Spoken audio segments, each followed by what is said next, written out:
Close your eyes. This is a story designed to help you sleep. Tonight, you are on a rain-soaked rooftop.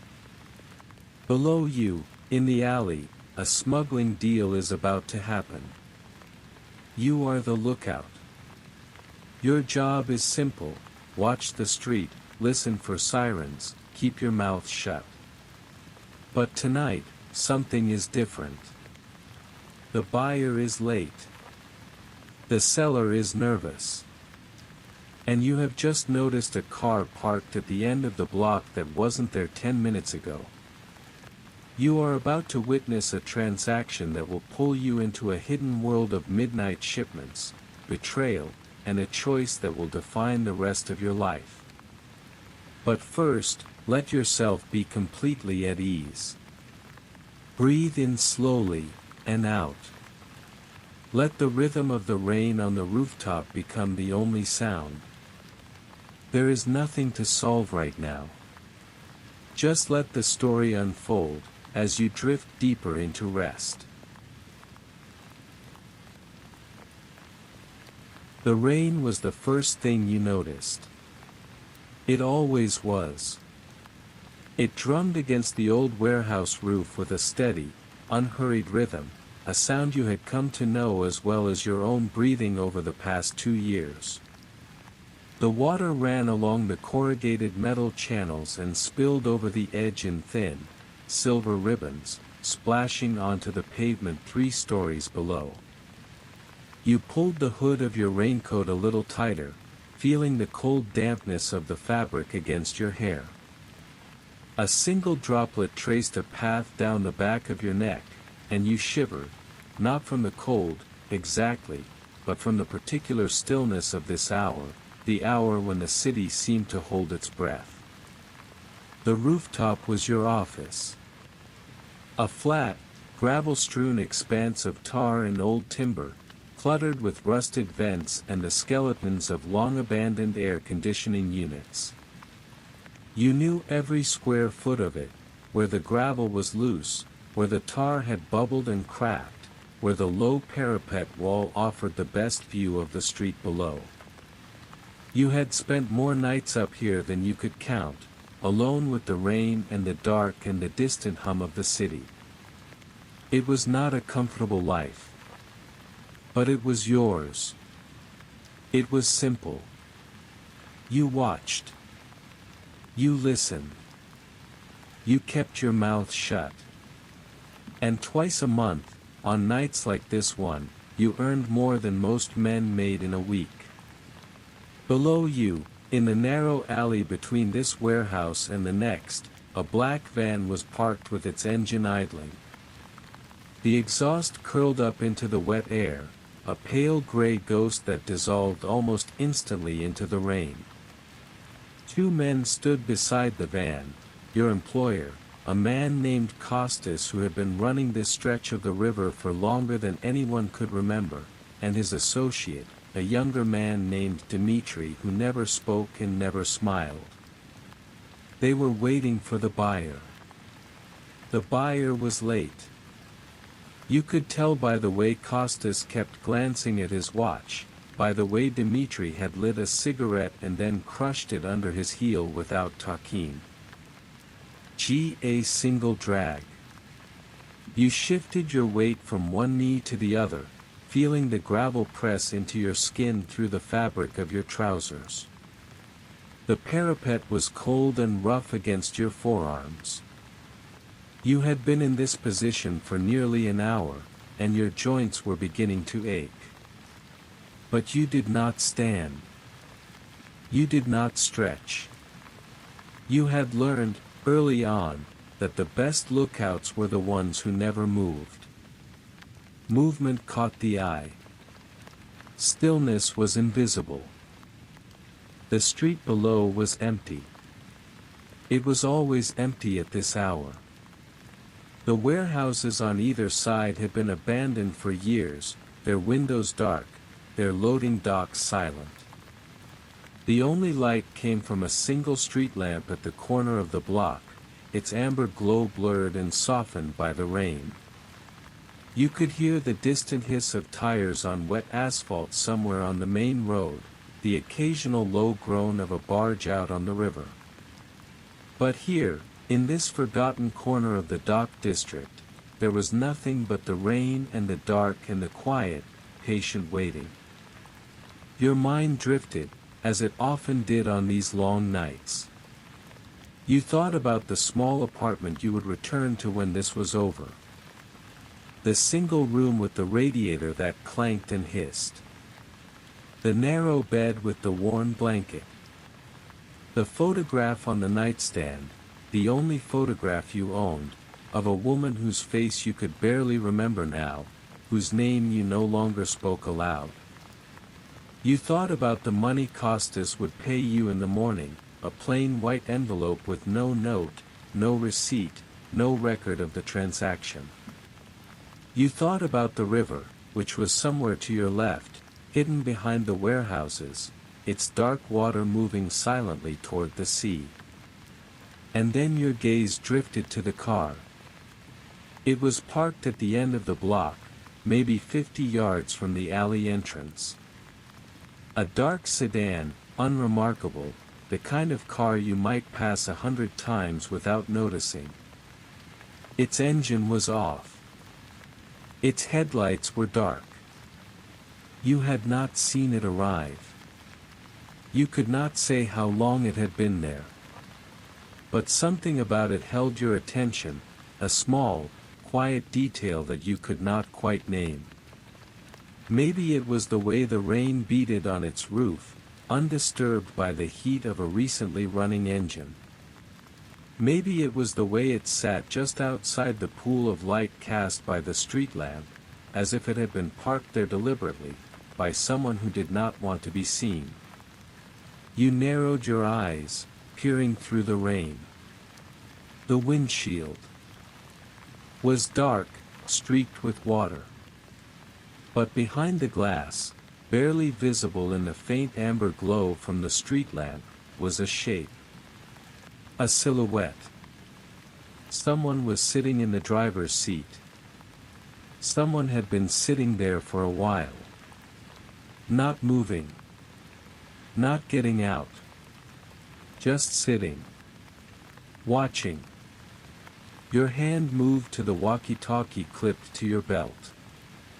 It was an old device, heavy and scuffed, but it still worked.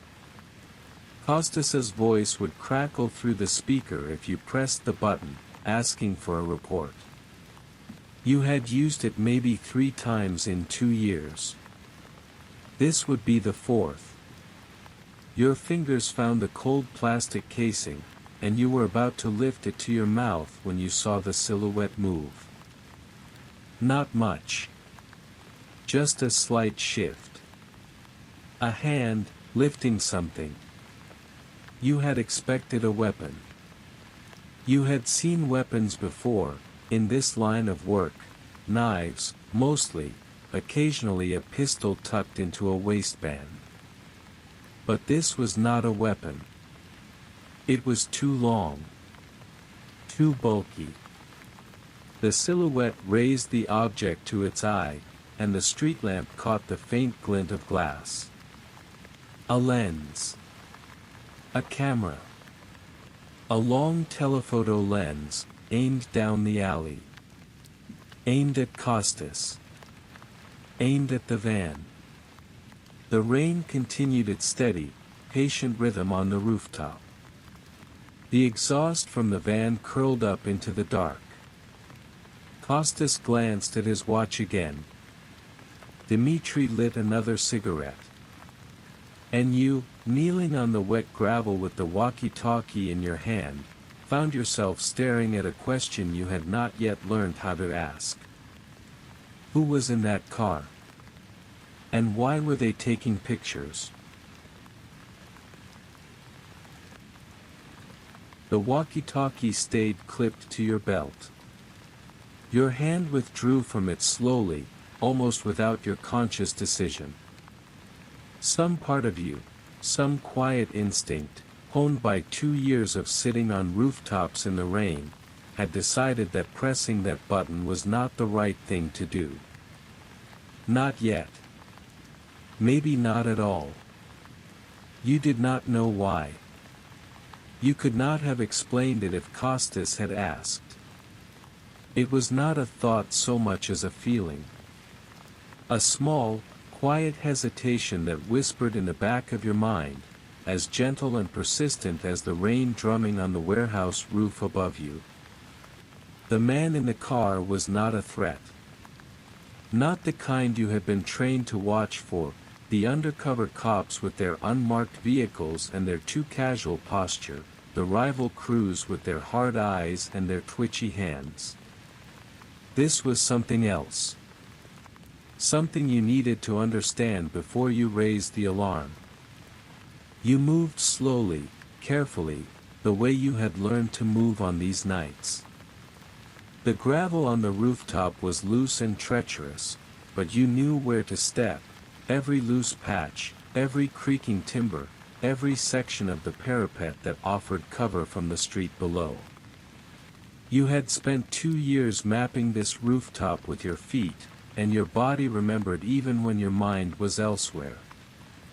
You found the fire escape ladder at the back of the building, its iron rungs cold and slick with rain. The metal groaned softly as you climbed down, a sound that seemed too loud in the quiet of the night. You paused after each step, listening. The rain drummed on the warehouse roof above you, a steady, patient rhythm that had become the background music of your life. The exhaust from the van hummed in the alley. No voices. No footsteps. No sign that anyone had heard you leave your post. You reached the ground and pressed yourself against the wet brick wall.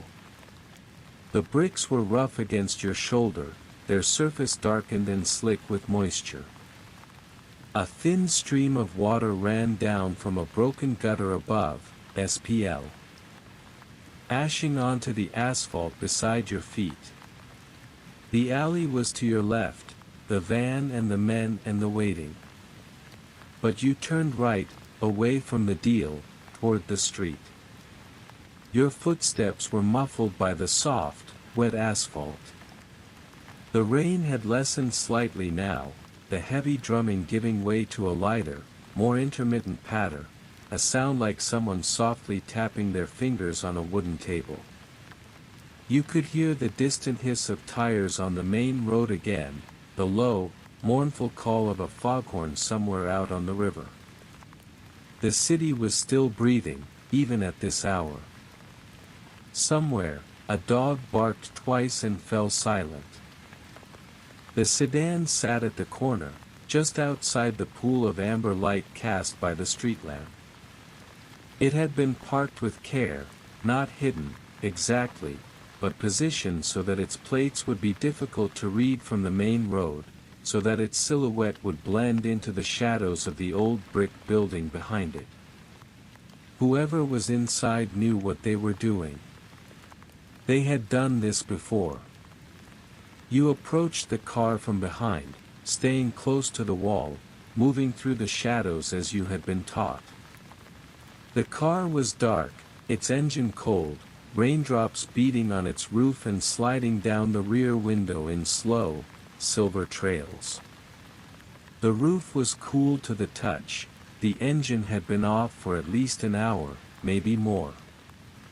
Through the glass, streaked and blurred with water, you could see the silhouette of the driver. He was hunched forward slightly, his posture tense but patient. One hand held something to his face. Not a phone. Not a cigarette. A tape recorder. The small, old-fashioned kind, with a built-in microphone and a row of tiny buttons on the side. His lips were moving. He was speaking into it, his voice too low for you to hear through the glass and the rain. You crouched behind the car, your knees pressing into the wet asphalt. The rain continued its gentle patter on the roof above you. A single droplet traced a path down the rear window, and through its clear trail, you caught a glimpse of the man's face, middle-aged, thin, with glasses that reflected the distant amber glow of the street lamp. He looked tired. Not the tiredness of a single long night, but the deeper tiredness of someone who had been working on something for a long time. Someone who had been following threads and chasing leads and sitting in parked cars in the rain for weeks, perhaps months. He was not a police officer. Police officers did not use cassette tape recorders in the middle of the night. They did not sit alone in unmarked sedans, talking to themselves, aiming telephoto lenses down dark alleys. This man was something else. A journalist. An investigator. Someone who had been watching Costas for longer than you had been standing on that rooftop. Someone who knew things. Someone who might be able to answer questions you had not yet thought to ask. The rain pattered softly on the roof of the car. You could hear the faint, rhythmic ticking of the engine cooling, the metal contracting in the damp night air. A distant foghorn sounded somewhere out on the river, low and mournful. The man in the car adjusted his position, and you saw him set down the tape recorder on the passenger seat. He checked something beside him, a notebook, you thought, or perhaps a file folder. His fingers moved over it briefly, and then he lifted the camera again, adjusting the focus ring with small, precise movements. The lens was long and dark, aimed down the alley. Aimed at the van. Aimed at Costas. You remained very still. The rain dripped from the edge of your hood, tracing a cold line down your cheek. You had been watching this man for perhaps 3 minutes now, and in that time, you had learned more about him than you had learned about anyone in months. He was patient. He was methodical. He was not afraid, or if he was, he had learned to work through it. And he was about to make a move that could change everything. Your hand was already raised, your knuckles inches from the glass. You were about to tap on the window, to warn him, to ask him what he thought he was doing. But then you heard it. 3 short honks of a car horn, coming from the alley. The signal. The buyer had arrived. The deal was beginning. The man in the car froze. His hand stopped on the focus ring, suspended in midair. For a long moment, he did not move at all. Then, slowly, deliberately, he set the camera down on the passenger seat. He reached for the ignition. The engine rumbled to life, a low, steady hum that vibrated through the wet asphalt beneath your feet. He was going to drive into the alley. He was going to document the transaction. He was going to walk straight into the middle of something that he did not fully understand, something that had been running on this river for longer than either of you had been alive. Your hand hovered in the rain, inches from the glass. The raindrops fell around you, steady and patient, as they had been falling all night, as they would continue to fall long after this moment had passed. You had seconds. Maybe less. If you let him go, Costas would see him. There would be a confrontation. Someone might get hurt. If you stopped him, if you tapped on the window and warned him away, Costas would never know. The deal would proceed. The money would change hands. But the reporter would escape. And with him, whatever answers he might have carried. The engine idled. The man put his hand on the gearshift.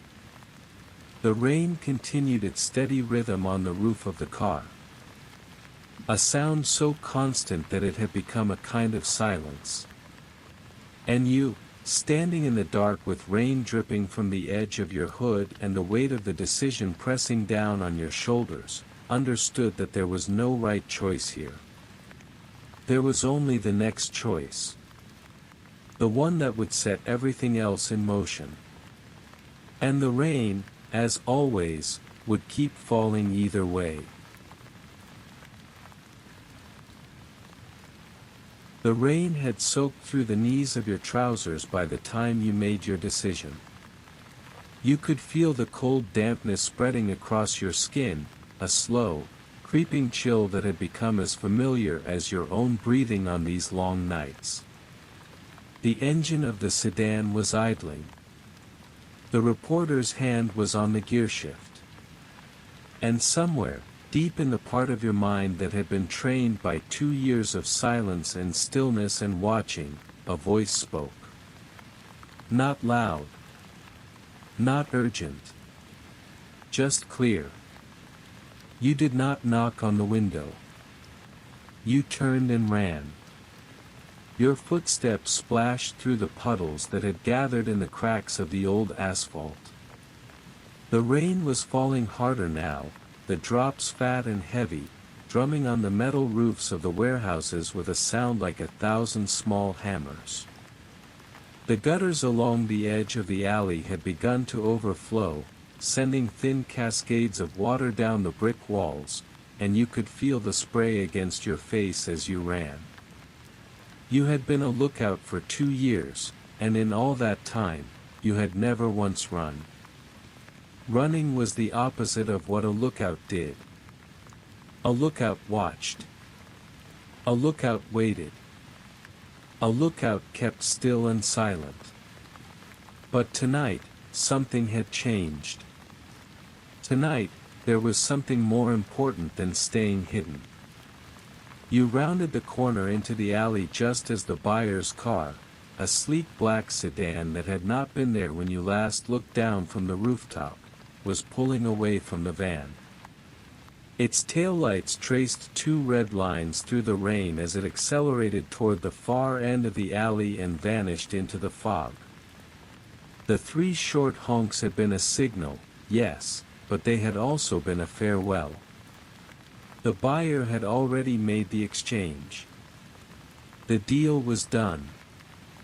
Costas and Dmitri were loading the final wooden crate back into the van, their movements brisk and efficient. The van's rear doors were open, and the single bare bulb above them cast a pale amber glow across the wet asphalt. Costas looked up as you approached. His face, illuminate. By that dim light, was hard and unreadable, the face of a man who had been doing this kind of work for longer than you had been alive. He was not a tall man, but he carried himself with a quiet authority that made him seem larger than he was. His hair was gray, cut short, and his hands, resting now on the edge of the crate, were thick and scarred from years of manual labor. He had been a dockworker once, long before he became something else. You knew very little about his past. You had never asked. "There's a man," you said, your voice coming out in short, breathless bursts. The running had stolen the air from your lungs, and you had to pause for a moment before you could continue. "A reporter. He's been watching the whole thing. He's parked at the end of the block. He has a camera." Costas's head snapped toward you. For a long moment, he did not speak. His eyes, dark and steady, searched your face for something, you did not know what. The rain drummed on the metal roof of the van, a sound so steady that it seemed to fill the silence rather than break it. A loose drainpipe somewhere above you gurgled with running water, a low, liquid sound that echoed softly off the brick walls. Dmitri had stopped moving, his hand still resting on the edge of the crate, his eyes moving from you to Costas and back again. "How long?" Costas asked. His voice was low and even, the voice of a man who had been managing difficult situations for longer than you had been alive, who had learned that panic was a luxury he could not afford. There was no accusation in it. Not yet. Just a question, waiting for an answer. "I don't know," you said. "I saw him just now. He's been there for a while, I think. He has a tape recorder. He was talking into it. He has notes." Costas looked at you for another long moment. The rain continued its steady percussion on the van roof. Then he turned to Dmitri. "Get the last crate in. We're leaving. Now." He looked back at you, and his hand came up and gripped the front of your raincoat, pulling you toward him. Not hard. Not violent. Just a firm, steady pressure that brought your face close to his. "Which way?" he asked. "End of the block," you said.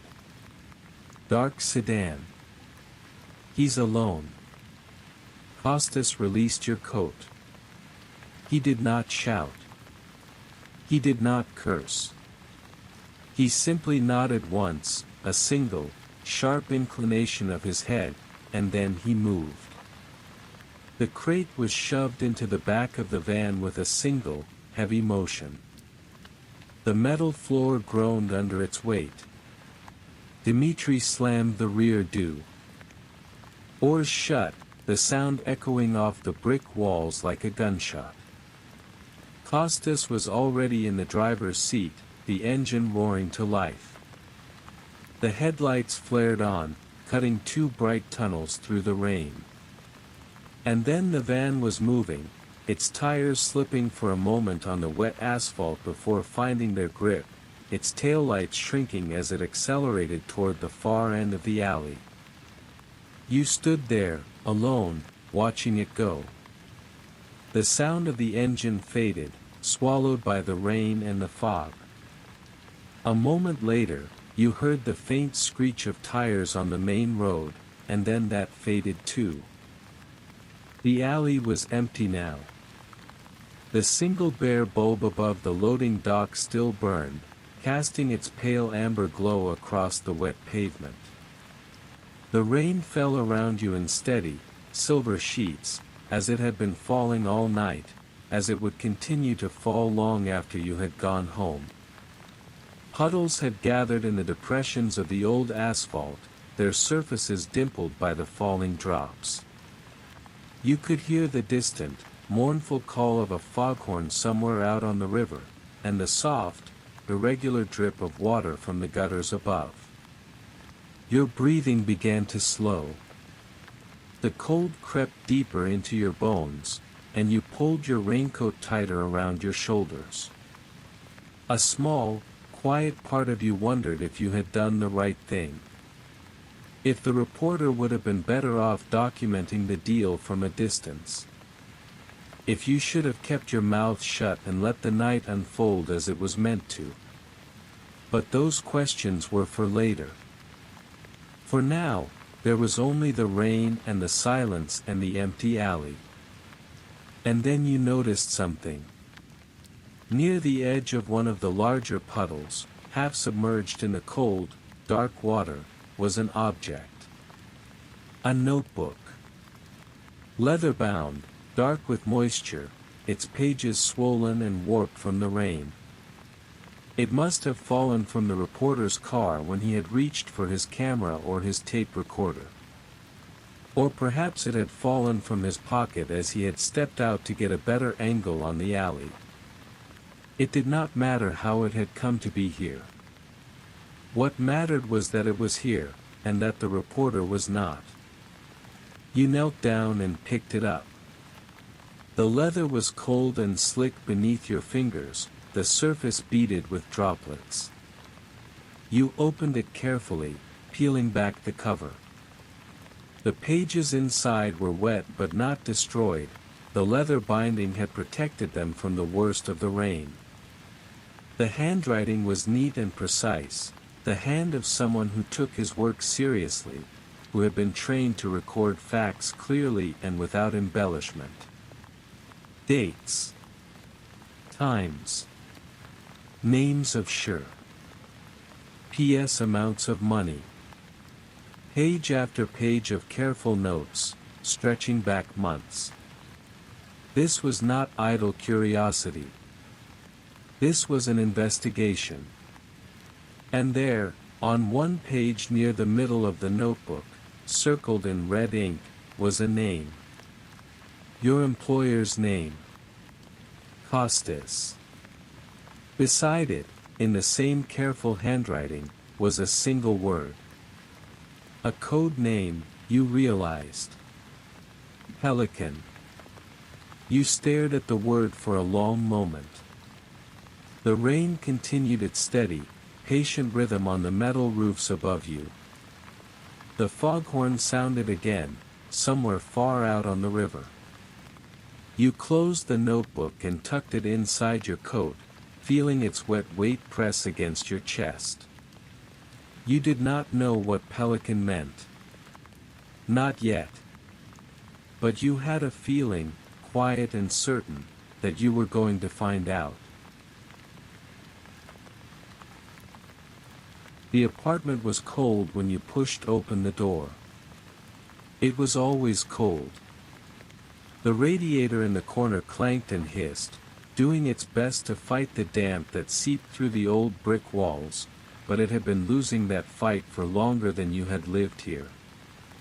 You could hear it now, the low, metallic ticking of the pipes as they expanded and contracted, the occasional gurgle of water moving through the ancient heating system. Those sounds had become as familiar to you as your own breathing over the past 2 years. They were the background music of your private life, the quiet rhythm that greeted you every time you returned from the rooftop. You shrugged off your raincoat and hung it on the hook by the door. The fabric was heavy with water, and as it swayed gently on its hook, a thin stream of droplets traced a path down its surface and began to pool on the worn floorboards below. The wood had been stained dark by years of such treatment, a permanent watermark that spread outward from the door like a shadow. You watched the puddle grow for a moment, catching the pale orange glow of the street lamp outside your window. You did not turn on the lights. You rarely did. The street lamp was enough, its amber glow filtering through the thin curtains and casting long, soft shadows across the room. The light fell on the narrow bed pushed against the far wall, its blankets rumpled and unmade. It fell on the rickety table with its single chair, where a cold cup of coffee still sat from the morning before. It fell on the hot plate in the corner, on the stack of paperback novels with their cracked spines, on the photograph on the nightstand, the only photograph you owned. The woman in that photograph had a gentle smile, but you did not look at her tonight. You had other things to look at. You sat down at the table and pulled the wet leather-bound notebook from inside your coat. The leather was cold and slick, darkened by the rain, and when you set it down, a thin film of water SP. Read across the wooden surface. The table was already scarred with coffee rings and the faint impressions of pens pressed too hard. One more stain would not matter. You opened the notebook carefully, peeling back the cover. The pages inside were swollen with moisture, the edges rippled and soft, but the ink had not run. The handwriting was neat and precise, the hand of someone who had been trained to record facts clearly, without embellishment. Dates. Times. Names of ships. Amounts of money. Page after page of careful notes, stretching back through the months like a trail of breadcrumbs through a dark forest. You began to read. The first entries were from nearly 2 years ago, around the time you had started working for Costas.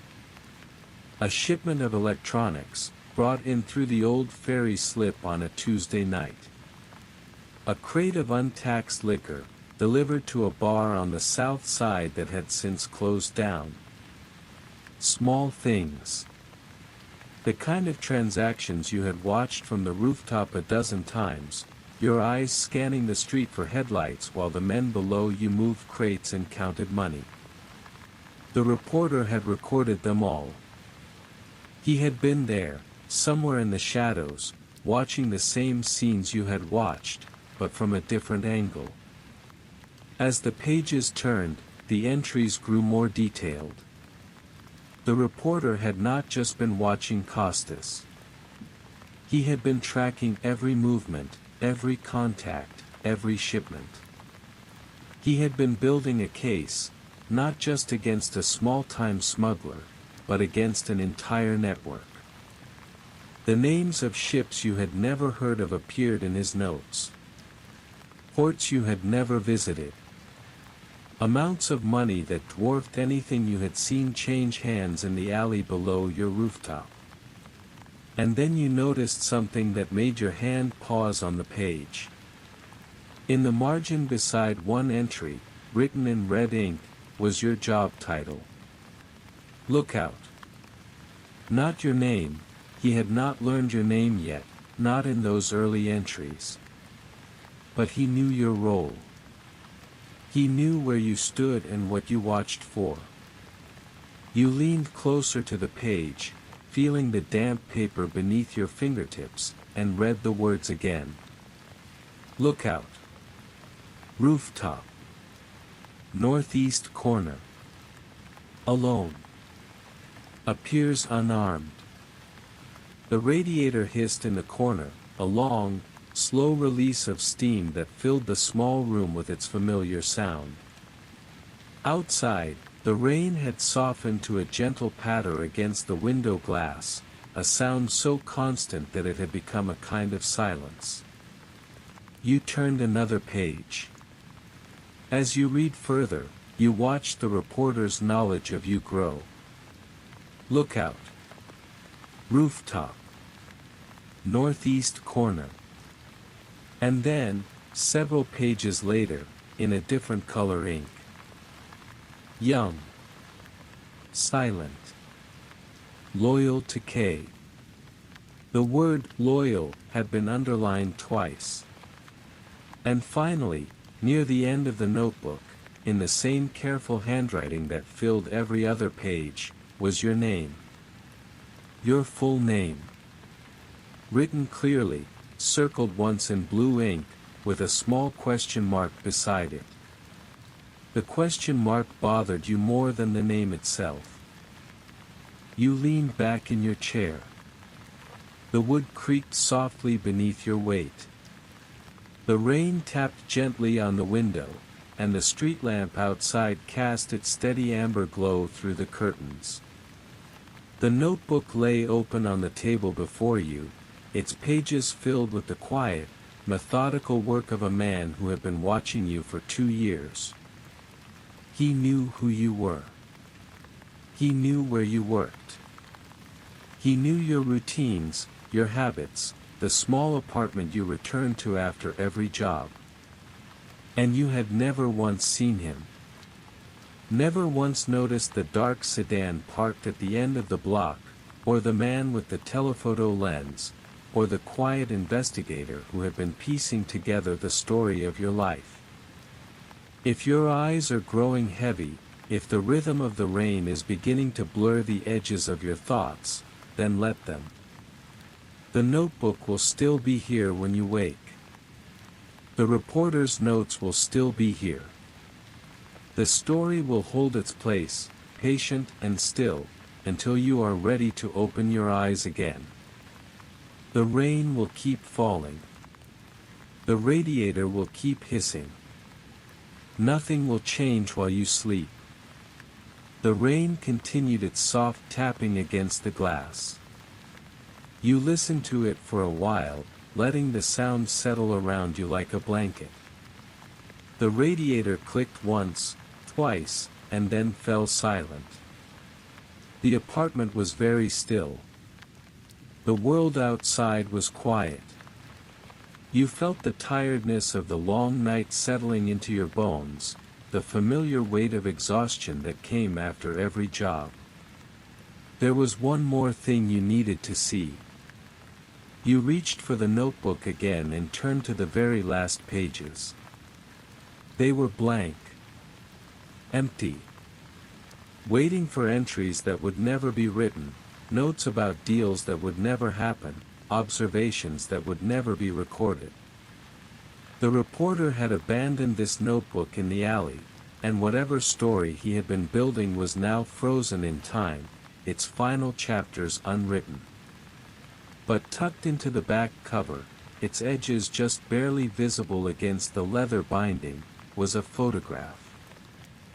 You pulled it out carefully, feeling the damp paper soft and fragile between your fingers. The photograph was slightly warped from the rain, its surface rippled and its colors faded, but the image was still clear. It showed a man standing in front of a warehouse, this warehouse, the one you had been guarding for 2 years, the one with the loose gravel on the roof and the rusted fire escape and the single bare bulb above the loading dock. The man was young, his face half turned toward the camera, his hands holding a plain white envelope. The man was you. You turned the photograph over. On the back, in handwriting you recognized, the same handwriting that filled the notebook, the same neat, precise letters, was your name. And beneath it, a date. 2 years ago. The day you had been hired. The day Costas had handed you that envelope, the one you had never opened, the one you had tucked into a shoebox in the back of your closet and forgotten about, assuming it was nothing more than your first payment. Someone had taken this photograph on that day. Someone had been watching you before you had even started.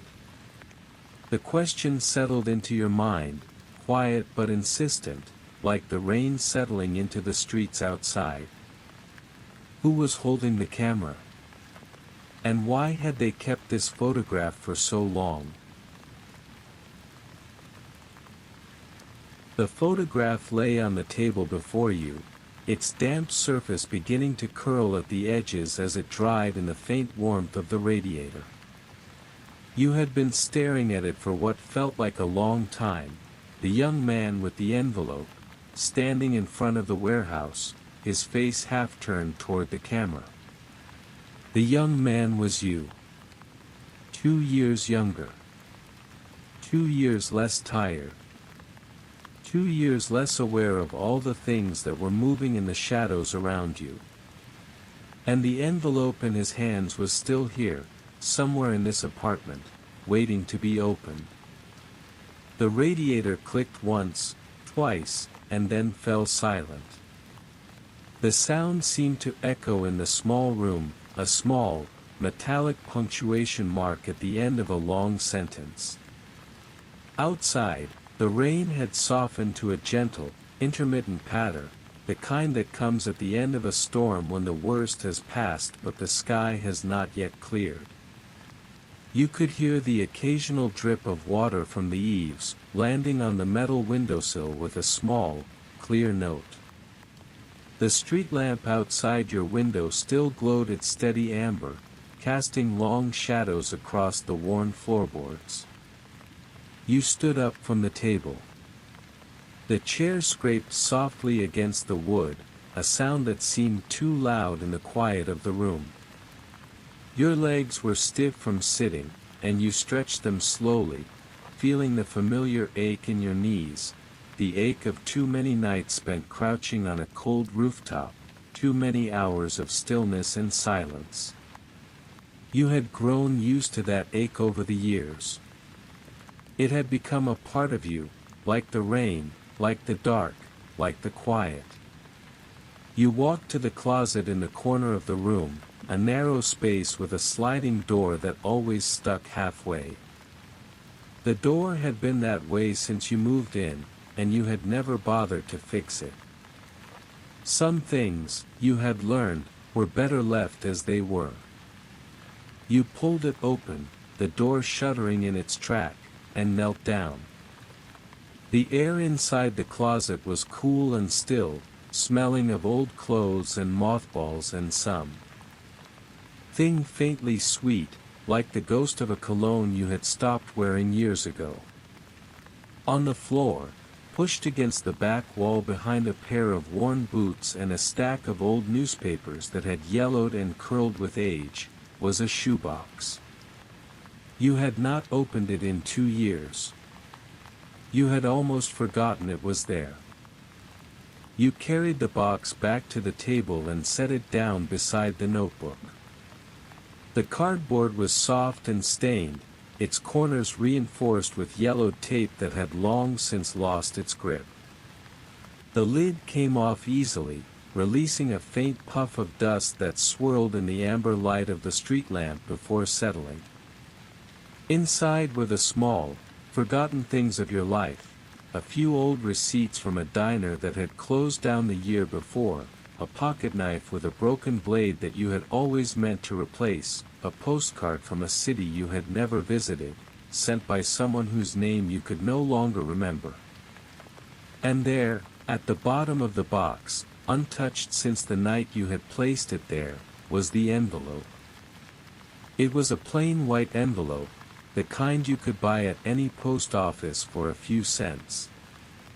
The paper had yellowed slightly at the edges, and there was a faint crease across the middle where it had been folded once, long ago, before it was placed in your hands. Your name was written on the front in handwriting you recognized, Costas's hand, neat and deliberate, the same hand that had filled the ledger and the cargo manifests and the notes in the Lighthouse codebook. He had given you this envelope on your first night of work, 2 years ago. You remembered that night clearly, the way the rain had fallen, the way the fog had curled around the street lamps, the way Costas had looked at you with an expression you could not quite read. "Keep this," he had said, pressing the envelope into your hand. "Don't open it until the right time."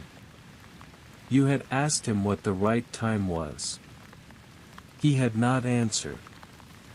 He had simply turned and walked away, his footsteps fading into the rain. For 2 years, you had obeyed that instruction. You had kept the envelope in the shoebox, and the shoebox in the closet, and you had never once broken the seal. There had been moments, long, quiet nights when the rooftop was empty and the city was silent, when you had thought about it. You had held the envelope in your hands and wondered what it contained. But you had always put it back. Costas had told you to wait. And you were a man who followed instructions. But tonight was different. Tonight, the reporter's notebook lay open on your table. Tonight, a photograph of your younger self sat before you, taken by someone you had never seen. Tonight, the right time had finally come. You slid your thumb beneath the flap of the envelope. The paper was dry and brittle, and it gave way easily, the glue having lost its strength years ago. You opened the envelope and tipped its contents onto the table. 2 things fell out. The first was a key. It was small, no larger than the first joint of your thumb, and made of brass that had tarnished over the years to a deep, muted brown. It was not a door key. It was too small for that, too delicate.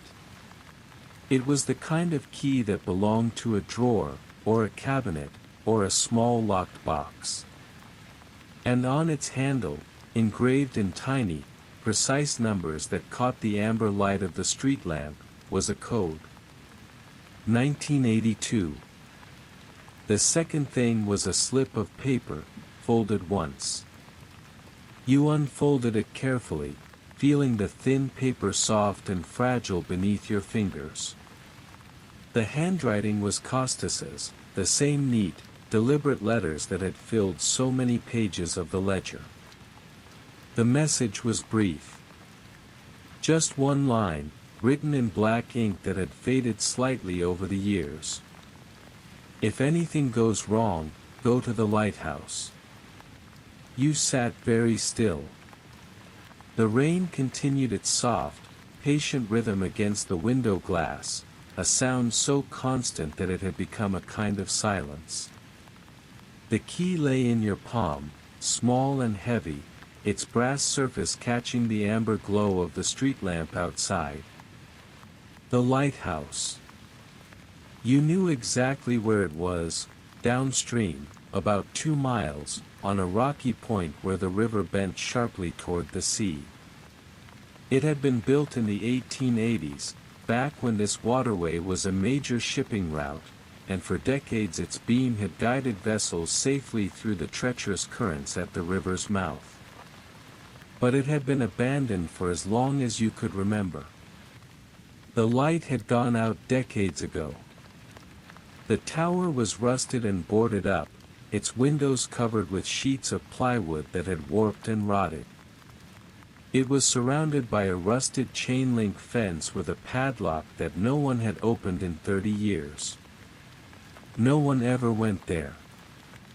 There was no reason to. But the key in your hand was not the first key you had found with the number 1982 engraved on it. The other one, the brass key from the tool shed, the one that had been hidden in the back of the old ledger, taped beneath. The end paper with yellowed adhesive was still in your pocket.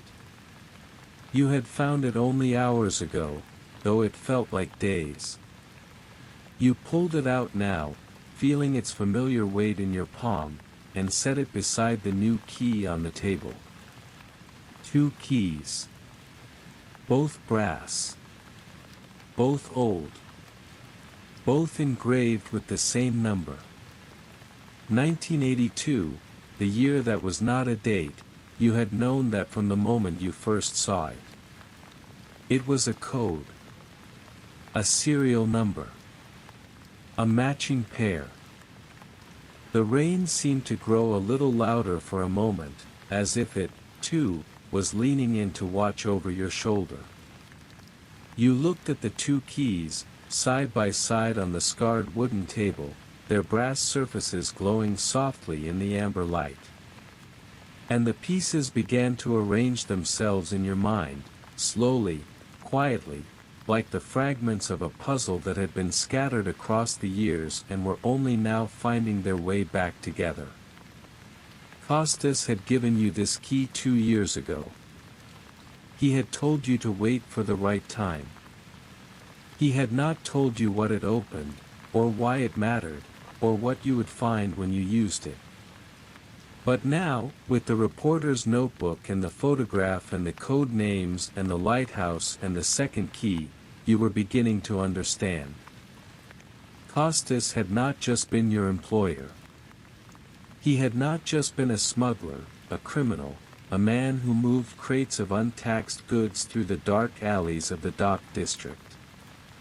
He had been protecting something. Something that was connected to the lighthouse, and to the ledger, and to the code names in your father's notebook. Something that had been waiting for you to find it. And he had chosen you, not because you were silent, not because you were obedient, not because you knew how to crouch on a rooftop for hours without moving. He had chosen you because you were the one person he could trust to follow the trail when the time finally came. The reporter had known that. The photograph had been taken because someone was watching, not to threaten you, but to make sure you were ready when the moment arrived. And the moment was now. The rain was falling harder now, driven sideways by a wind that had picked up somewhere out on the river and was pushing its way through the bare branches of the trees along the bank. You drove with both hands on the wheel, the headlights cutting two pale tunnels through the darkness and the storm. The road was narrow and poorly maintained, its surface cracked and pitted by years of frost and flood, and the car shuddered each time the tires found another pothole. The windshield wipers kept their steady rhythm, thump, thump, thump, a sound that had become as familiar as your own heartbeat over the long hours of this night. You had driven this road before, years ago, when you were still young enough to think that the lighthouse was just a relic, a crumbling monument to a past that had nothing to do with you. Now, with 2 brass keys in your pocket and a reporter's notebook on the passenger seat, you were not so sure. The river was a dark, restless presence to your left, its surface churned into whitecaps by the wind. You could hear it even over the rumble of the engine, the low, constant rush of water moving toward the sea, a sound that had been the background of this landscape for longer than any of the buildings or roads or people who had come and gone along its banks. It was a comforting sound, in its own way. A sound that promised continuity. The river would still be here long after you were gone, just as it had been here long before you arrived. The lighthouse appeared out of the darkness like a finger of stone pointing toward the sky. You saw it first as a silhouette against the churning clouds, a thin, dark column rising from the rocky promontory at the bend of the river. As you drew closer, the details emerged. Its white paint had long since faded to a pale, weather-beaten gray, streaked with dark stains from decades of rain and wind and salt spray. Rust bled down from the iron railing that circled the lantern room at the top, tracing long, vertical lines that almost like tears. The great glass panes of the lantern room were dark, covered with sheets of plywood that had warped and rotted, and some had fallen away entirely, leaving gaps through which the wind now whistled. The chain-link fence that surrounded the base of the tower was still there, its posts leaning at odd angles where the ground had shifted over the years. A faded metal sign hung from the gate, its letters barely legible now, "Danger," it had once read, "Keep out." But the gate was open. Not just unlocked, open. It swung slightly in the wind, its rusted hinges groaning with a low, mournful sound that seemed to blend with the rush of the river below. You could see footprints in the mud just inside the gate. Recent ones. Someone had walked through here, and not long ago. You parked the car on a patch of gravel just outside the fence and stepped out into the storm. The wind hit you immediately, cold and sharp, carrying the smell of salt and wet stone and the distant, mineral scent of the river. The rain stung your face, and you pulled the hood of your coat up, feeling the familiar cold dampness of the fabric against your hair. You had been wet and cold for most of this night, and you had grown almost used to it. The discomfort had become a kind of companion, a constant reminder that you were still moving, still searching, still awake while the rest of the world slept. The heavy iron door at the base of the tower was ajar. A thin sliver of darkness was visible between the door and the frame, and when you pushed on it, the door swung inward with a low, reluctant groan. The lock had been shattered, not recently, you thought, judging by the rust that had already begun to form on the broken metal, but recently enough that the fragments still lay on the stone threshold where they had fallen. Someone had been here. Someone had forced their way in. You stepped inside and switched on your flashlight.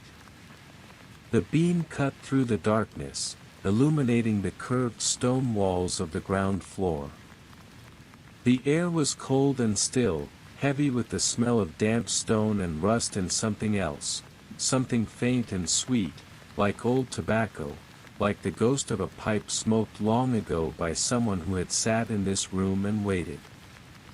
A wooden workbench stood against one wall, its surface cluttered with rusted tools, a wrench, a hammer, a box of nails that had fused together into a single, solid mass of rust. A pot-bellied stove sat in the corner, its iron door hanging open, cold ashes spilling onto the stone floor in a pale, gray drift. And directly ahead, winding upward around the central column in a tight, unbroken spiral, was the staircase. You began to climb. The steps were iron, bolted into the stone, and they groaned beneath your weight with each step you took. The sound echoed up through the tower, a low, metallic complaint that seemed to resonate through the walls. Dust lay thick on every surface, a soft, gray blanket that had been undisturbed for years. But in the center of each step, a narrow path had been worn clean. The dust had been pushed aside by the passage of feet, recent feet, climbing upward into the dark. You paused and knelt, examining one of the prints more closely. The tread was distinct, not yet blurred by time or wind. Someone had climbed these stairs within the past few weeks, perhaps even more recently. You continued upward, following the footprints. The climb was longer than you expected, the spiral seeming to go on forever, each step identical to the last. Your legs began to ache, and your breath came in short, steady bursts that misted in the cold air. The wind howled around the tower, slipping through the cracks in the stonework and making the dust swirl in small, ghostly eddies. And then, at the top of the stairs, you found a heavy wooden trapdoor set into the ceiling. You pushed it open. The wood was swollen with moisture and resisted for a moment before swinging upward with a low creak, and emerged into the lantern room. The great Fresnel lens stood in the center of the circular room, a massive construction of brass and glass. Its fittings were tarnished to a dull, greenish-brown, and its crystal faces were cracked and clouded with decades of salt spray and soot. It had not been lit in 30 years. It was a relic, a monument, a thing that had once saved lives and now gathered dust. The windows that surrounded it were streaked with grime, and several of the panes were cracked or missing entirely, letting the wind and the rain and the cold night air pour in from outside. Through the gaps, you could see the dark, churning surface of the river far below, and the distant lights of the city, blurred and softened by the storm. But it was not the lens or the view that held your attention. It was the small, careful signs of human habitation. A narrow cot pushed against the curved wall, its blankets folded neatly, military style, the edges tucked in with precision. A camp stove on the floor beside it, a pot of coffee still sitting on its burner, cold now, a thin skin of oil floating on its surface. A wooden crate turned on its side to serve as a nightstand, with a candle stub and a box of matches resting on top. And on a low wooden table beside the cot, illuminated by the pale beam of your flashlight, was a book. A logbook. Leather-bound, its pages yellowed with age, I.T.S. cover worn smooth by years of handling. You picked it up carefully, feeling the cool, dry texture of the leather beneath your fingers. The binding crackled softly as you opened it, a sound like dry leaves stirring in a breeze. The pages were filled with handwriting, not Costas's handwriting, not the neat, deliberate letters you had come to know from the ledger and the cargo manifests. This was older, more familiar. The letters were formed with the same careful precision that you had seen in the notebook from the Lighthouse codebook, the notebook that had listed the bird names and the frequencies and the protocols. Your father's handwriting. You would have recognized it anywhere, even after all these years. Your father had kept this log. He had sat in this room, at this table, and he had written these words. The logbook was a record of signals, dates, times, frequencies, messages sent and received. Each entry was brief, just a few lines written in the same steady, deliberate hand. November 3, 1973. 0415 hours. Signal received from Kingfisher. Shipment delayed. Awaiting further instructions. December 17, 1973. 0210 hours. Signal sent to Pelican. Route clear. Proceed as planned. Page after page of them, stretching back through the years, a quiet, hidden history of a network that had operated in the shadows for decades. And at the back of the book, on the last few pages, was a list of names. Each name had a code word beside it, written in the same careful hand. Pelican. Heron. Kingfisher. Osprey. The bird names from the codebook. These were the watchmen, the keepers of the signal, the men who had passed the messages from ship to shore and back again. And there, near the bottom of the list, was a name you recognized. Costas.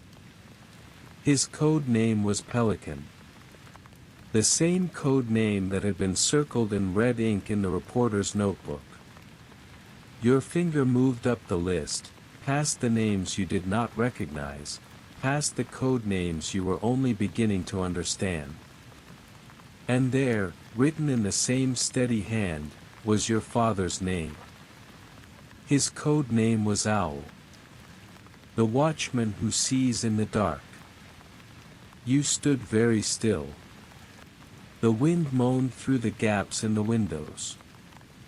The rain drummed on the metal roof above you. The flashlight beam trembled slightly in your hand. And then your eyes drifted to the very bottom of the list, to the last line.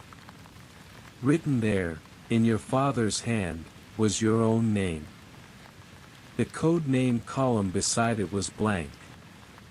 Waiting for you to fill it, perhaps, or waiting for you to choose not to. And beneath your name, in smaller letters, added in a different ink, as if it had been written later, was a single line.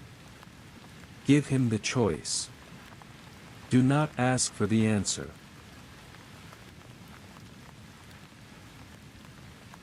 The cafe was called the Night Owl, and it had been serving bad coffee to insomniacs and shift workers for as long as anyone could remember.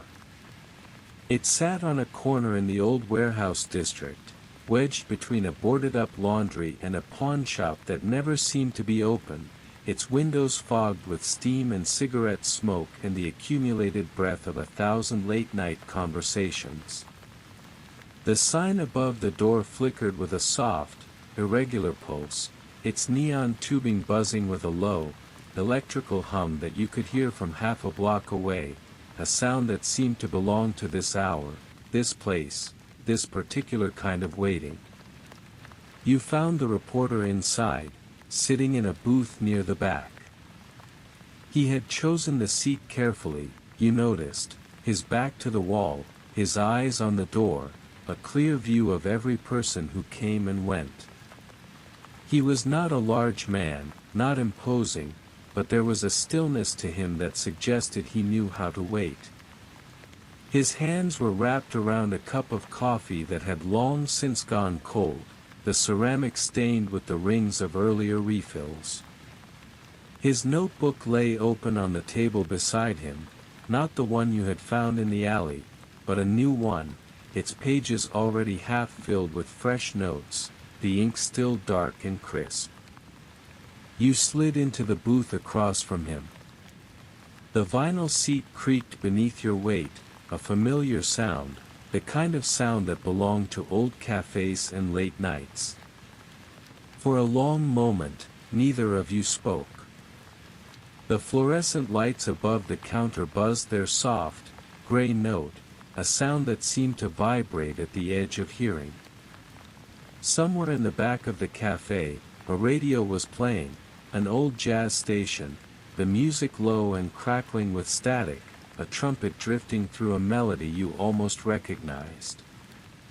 The rain tapped gently against the window glass, a sound so constant that it had become a kind of silence.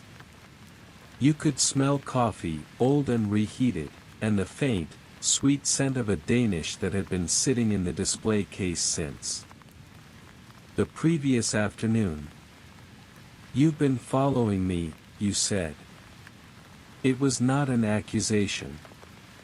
It was simply a statement of fact, spoken in the same quiet, measured tone you might use to observe that the rain was still falling, or that the river was still running. The reporter nodded. His name, you had learned from his notebook, was Marcus Hale. He had been a journalist for more than 20 years, first for a newspaper that had since gone bankrupt, the Harbor Daily, folded after the recession took the last of its advertisers, then as a freelancer, chasing stories that no one else seemed to want. He was not young, and he was not old. He had the tired, patient look of a man who had spent too many years waiting for the truth to surface, watching it sink back down, and waiting again. His eyes were pale gray, the color of the river on a winter morning, and they regarded you with a calm, unhurried curiosity. "I've been following Costas," he said. His voice was low and even, the voice of a man who had learned that the best way to get someone to talk was to speak softly. "You were part of the trail. A quiet part. A careful part. But a part." He lifted his coffee cup, noticed it was empty, and set it back down. "You're good at your job, by the way. In 2 years, you never once looked in my direction. Most people, they feel eyes on them. They turn around. They check. You never did." The waitress came by, a woman in her 60s with gray hair pulled back in a neat bun and a name tag that read Marge in faded letters. She refilled Marcus's cup without being asked and poured one for you as well. The coffee was bitter and hot, and you wrapped your hands around the cup, feeling the warmth seep into your fingers. The cold of the rooftop and the lighthouse and the long drive through the storm seemed to have settled deep into your bones, and the warmth was a small, quiet relief. Marge disappeared back behind the counter, and the jazz on the radio gave way to a commercial for a used car lot on the south side. Marcus told you about the network. Not Costas's small operation. The smuggling of untaxed goods through the old ferry slip was just one tiny piece of a much larger machine, he explained. The real story was the money. Millions of dollars, moving through shell companies and offshore accounts, laundered through a network that had been operating for decades. The same network your father had been part of, back when it was still small, still idealistic, still about getting medical supplies to places that couldn't get them any other way. Someone had revived it after your father died. Someone had expanded it, twisted it, turned it into something far larger and far more dangerous than it had ever been before. Costas, Marcus believed, was not the one who had twisted it. Costas was the one who had been trying to protect what remained of the original mission. "I need your help," Marcus said. His voice was quiet, unhurried. He stirred his cold coffee with a spoon, the metal clinking softly against the ceramic. "I have most of the pieces. I've been collecting them for 3 years. But I don't have them all. You know things I don't. You have access to people I can't reach. You've been inside this thing for 2 years, and you've seen things that I've only been able to guess at from the outside." He set the spoon down and looked at you directly, his pale gray eyes steady and calm. "And I think, I could be wrong, but I think, you want to know the truth as much as I do." The rain had grown heavier outside, drumming against the window glass with a renewed urgency. The neon sign above the door flickered once, twice, and then steadied. The jazz on the radio had returned, a piano this time, slow and melancholy. Marcus reached into the leather bag that sat on the seat beside him. It was an old bag, scuffed and worn, the kind that had been carried through 100 stakeouts and 1,000 late nights. He pulled out a manila folder, its edges soft and frayed, and opened it on the table between you. From inside, he withdrew a photograph. He set it on the worn formica surface and slid it across the table toward you. The photograph was old, not as old as the one Eddie had shown you in the harbor bar, but old enough that its colors had begun to fade, its edges slightly curled. It showed a man standing in front of a bank vault. The heavy, circular door of the vault was open behind him, its steel bolts gleaming dully in the fluorescent light. The man was younger than the Costas you knew, his hair still dark, his face less lined, his shoulders squarer. But it was unmistakably Costas. And in his hands, he was holding a document. The letterhead at the top of the document was clearly visible, even in the grainy enlargement. It was a name you recognized. Riverbend Trust. The same name printed on the old bills in the crate. The same bank that had issued the currency that had been sitting in your tool shed, wrapped in oil paper and tied with cotton string, for decades. "That money you found," Marcus said, his voice very quiet now. "It wasn't stolen. It wasn't smuggled. It was frozen.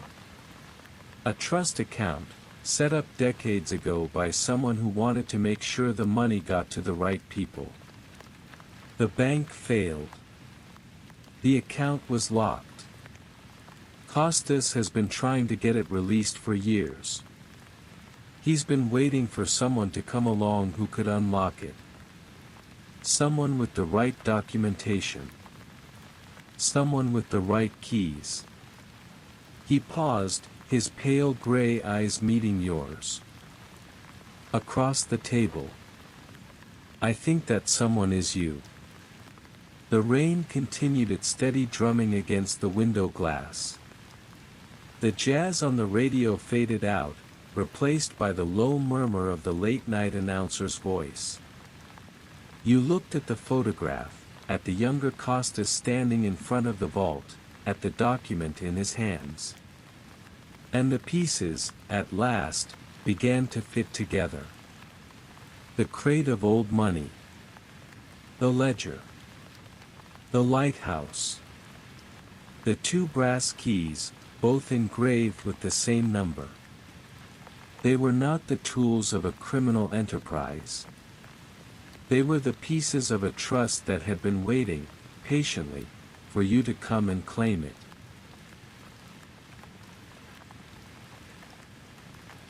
The tool shed was exactly as you had left it.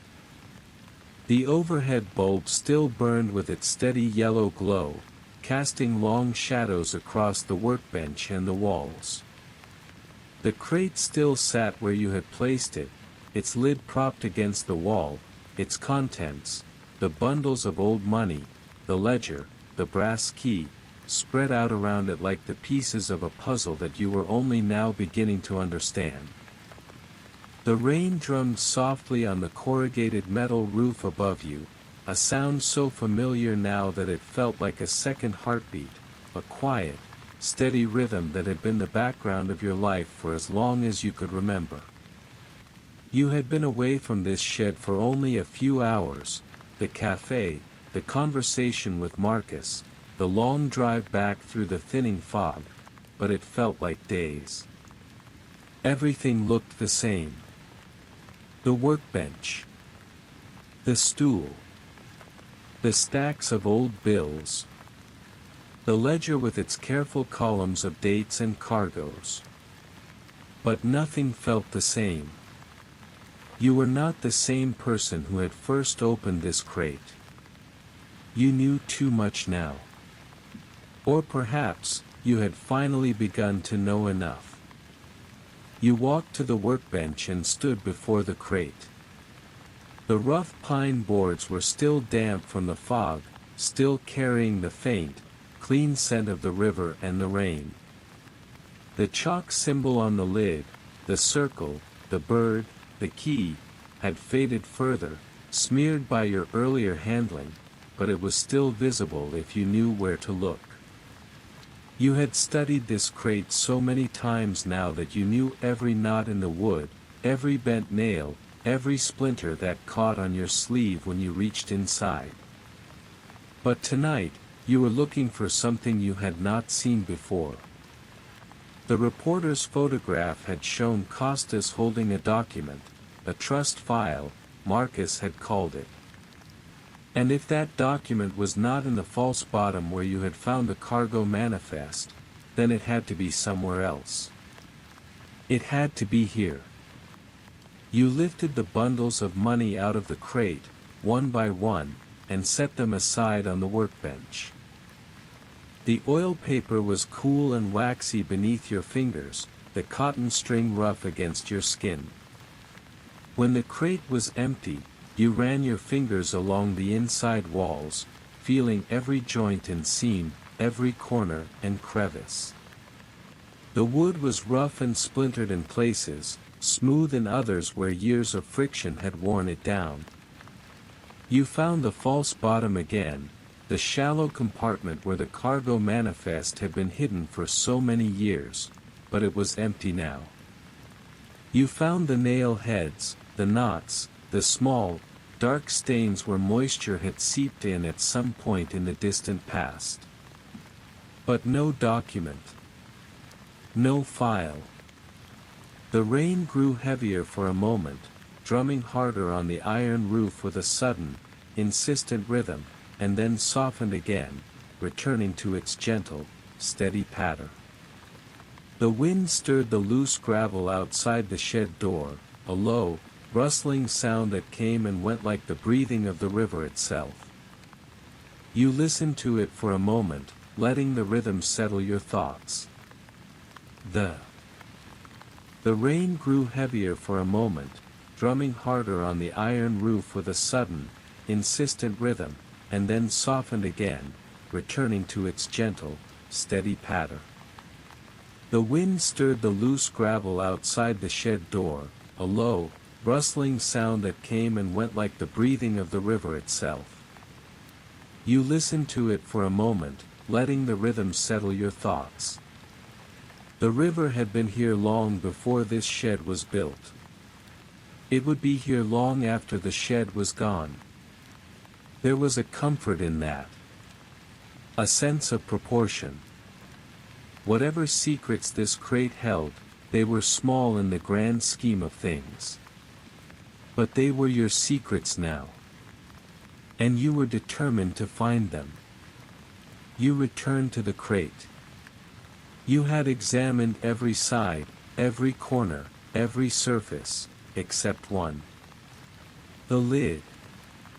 The rough pine board that had been propped against the wall for so many hours, the one you had pried off with the crowbar on that first night of discovery. You had looked at it before, but only on the outside. Only at the chalk symbol and the grain of the wood. Now, running your fingers along the inner surface, the side that had faced down against the bundles of money for all those decades, you felt something you had not noticed before. A seam. A thin, straight line in the wood, barely visible, that did not match the natural grain. You pressed on it with your thumb, and the wood gave slightly, shifting beneath the pressure. It was not a crack. It was a door. A hidden recess, carved into the thickness of the pine board itself, sealed with a piece of wood so precisely fitted that it had been invisible to the casual eye. You worked it open with the tip of the crowbar, gently, carefully, feeling the old wood resist and then yield. And inside that shallow recess, folded into a tight square no larger than your palm, was a document.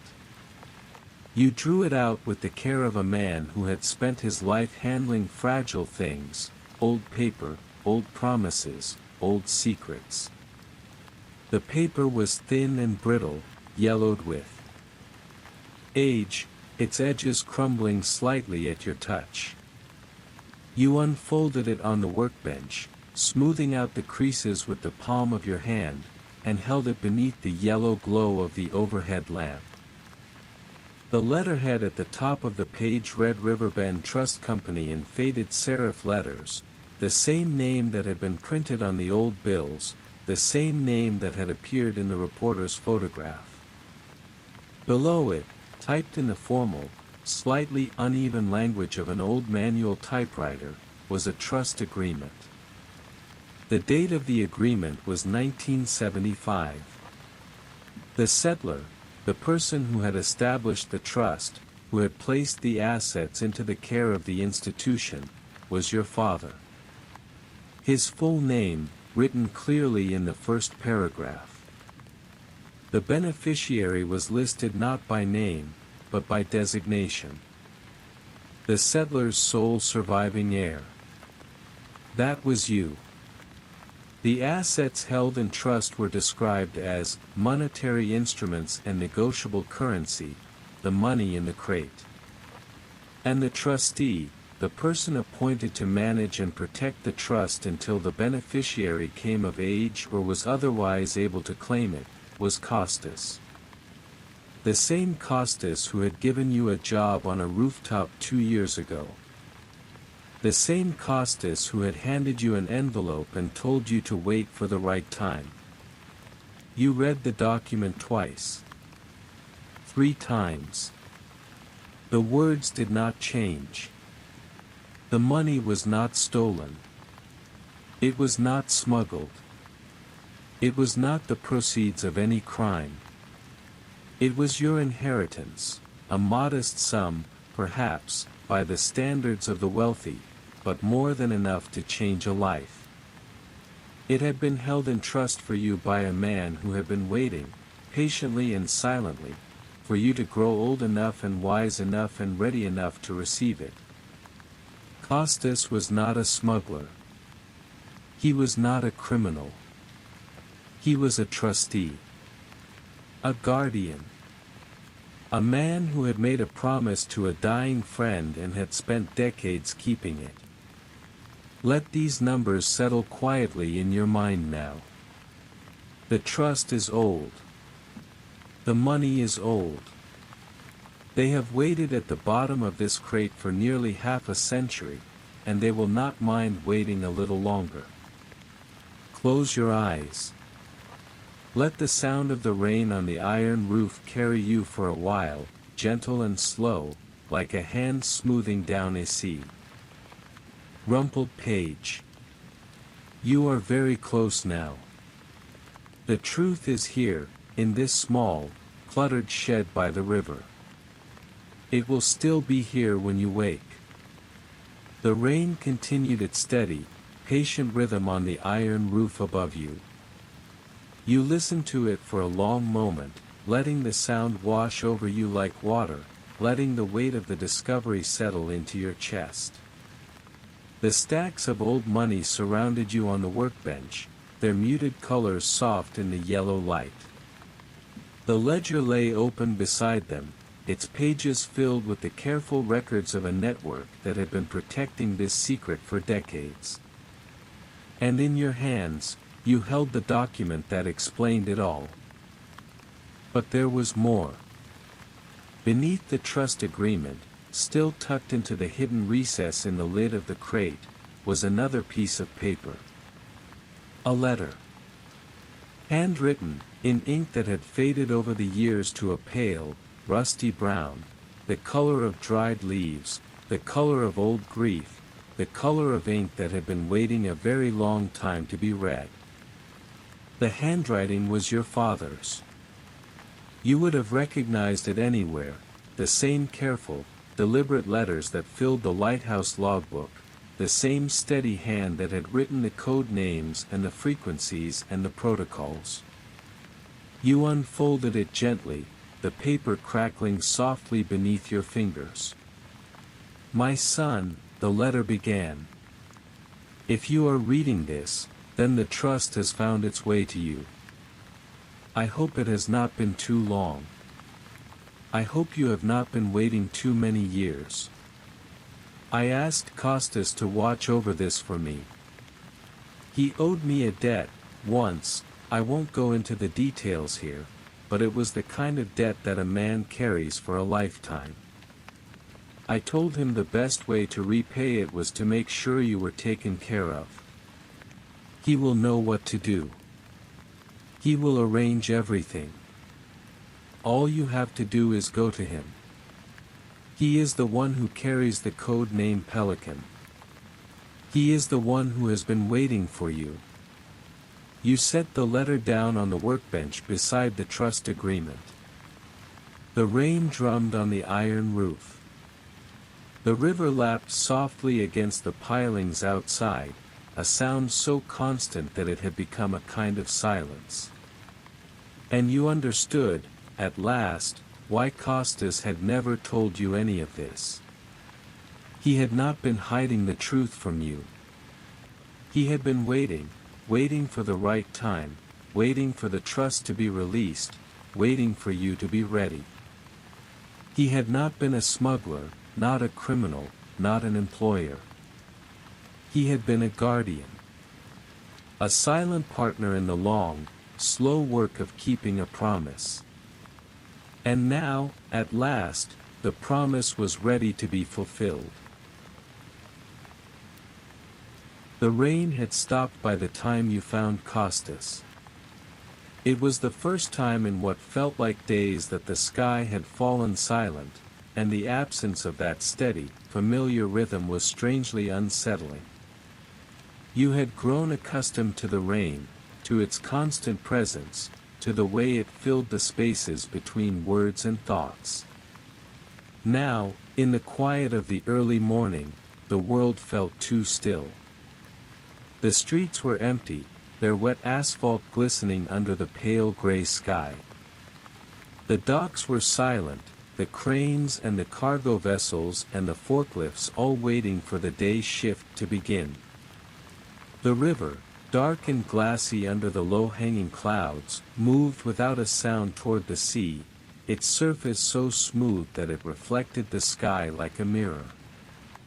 You could smell the clean, cold scent of wet stone and the faint, salty tang of the estuary, and somewhere in the distance, a single gull cried out over the water. You found him on the old ferry slip, the same place where the boat had pulled up on that first night of fog. The wooden planks were still damp, darkened by the rain, and the iron cleat where the ferry used to tie up glistened with moisture. He was standing at the edge of the dock, his hands in the pockets of his coat, looking out over the water. His posture was relaxed but watchful, the posture of a man who had spent his life waiting for things to happen, for ships to arrive, for signals to come through, for the right moment to reveal itself. He did not turn when he heard your footsteps on the wooden planks. He had probably known you were coming before you even reached the dock. He simply waited, the way he had always waited, patiently, silently, a man who had learned that most things could not be hurried, and that the truth, when it finally arrived, would arrive in its own time. You stopped a few feet behind him. For a long moment, neither of you spoke. The river breathed beneath you, slow and deep, its current tugging gently at the pilings below the dock. The distant foghorn undayed once, a low, mournful note that seemed to hang in the air for a long time before fading, and then twice more, and then fell silent. A second gull joined the first, their cries overlapping in the gray morning air. The sky was beginning to lighten in the east, the first faint hint of dawn creeping over the warehouses and the loading cranes and the distant spires of the city. "I found the trust," you said. Your voice was quiet, but it carried in the stillness of the empty dock. "I found the ledger. I found the lighthouse. I found my father's letter." For a long moment, Costas did not move. He stood perfectly still, his back to you, his hands still in his pockets, his gaze still fixed on the dark water. And then, slowly, almost imperceptibly, his shoulders rose and fell with a single, deep breath, the breath of a man who had been holding something in for a very long time and was finally allowing himself to let it go. "I wondered when you would," he said. His voice was low and rough, the voice of a man who had not spoken much in recent years. "I hoped it would be sooner. But I knew it would be someday. You're too much like him to let things lie." He turned at last. His face was tired, deeply lined with years of worry and work and the weight of a promise that had taken far too long to keep. His hair, which had been dark when you first met him 2 years ago, was now streaked with gray. His eyes, dark and steady, regarded you with an expression you had never seen on him before, not the cool, assessing gaze of an employer, not the guarded look of a man with secrets. It was something softer. Something almost like relief. He told you about Vietnam. He spoke slowly, carefully, choosing his words the way a man might choose stones to cross a stream, testing each one before committing his weight to it. He told you about the war, and the things he had seen there, and the friendship he had formed with a young soldier who had saved his life in a jungle clearing, pulling him from a burning vehicle while the world exploded around them in fire and shrapnel and screaming. That soldier was your father. They had been inseparable after that, brothers in everything but blood. They had watched each other's backs through the worst of the fighting, and when the war ended, when they both came home to a country that did not want them, to a system that did not care, to a world that had moved on without them, they had stayed together. They had built something together. The network, Costas called it. The bird boats. The lighthouse signals. It had started small, just a few crates of medical supplies, bound for places that the regular channels couldn't reach. Your father had believed in it. He had poured his life into it, working the radios, coordinating the shipments, building the web of contacts and couriers and watchmen that stretched from the docks of San Francisco to the harbors of Southeast Asia. It was not about money. It was never about money. It was about the people who needed help, and the people who were willing to risk everything to give it to them. And then, in 1975, your father had fallen ill. He had known he did not have much time. So he had taken what money he had saved, everything he had, and placed it in a trust, with Costas as the trustee. He had made Costas promise to watch over you, to protect you, to make sure the money got to you when you were old enough to receive it. He made me swear it, Costas said, his voice very quiet now. He was lying in a hospital bed, hooked up to machines, and he grabbed my hand and made me swear I would take care of you. I told him I would. I told him I would treat you like my own son. But the bank had failed. The trust had been frozen in the legal chaos that followed the collapse of Riverbend Trust Company in the late 1970s. Costas had spent the next decades fighting, through lawyers, through courts, through every legal channel he could find, to get it released. He had worked odd jobs, saved what he could, and poured it all into legal fees. He had kept the network running, kept the signals broadcasting, kept the bird boats moving, because it was the only thing he had left of your father. And he had kept you close, watching from a distance, making sure you were safe, waiting for the day when the trust would finally be released. He never told me any of this, you said. Your voice was barely above a whisper. Costas looked at you, and there was something in his eyes that you had never seen before, something that looked almost like pride. He didn't want you to carry it, he said. He wanted you to have a life that wasn't burdened by all of this. He told me to protect you. To keep you safe. To keep you close. He told me to give you a choice when the time came. He said you deserved to decide for yourself what kind of man you wanted to be. So you gave me a job on a rooftop. So I gave you a job on a rooftop.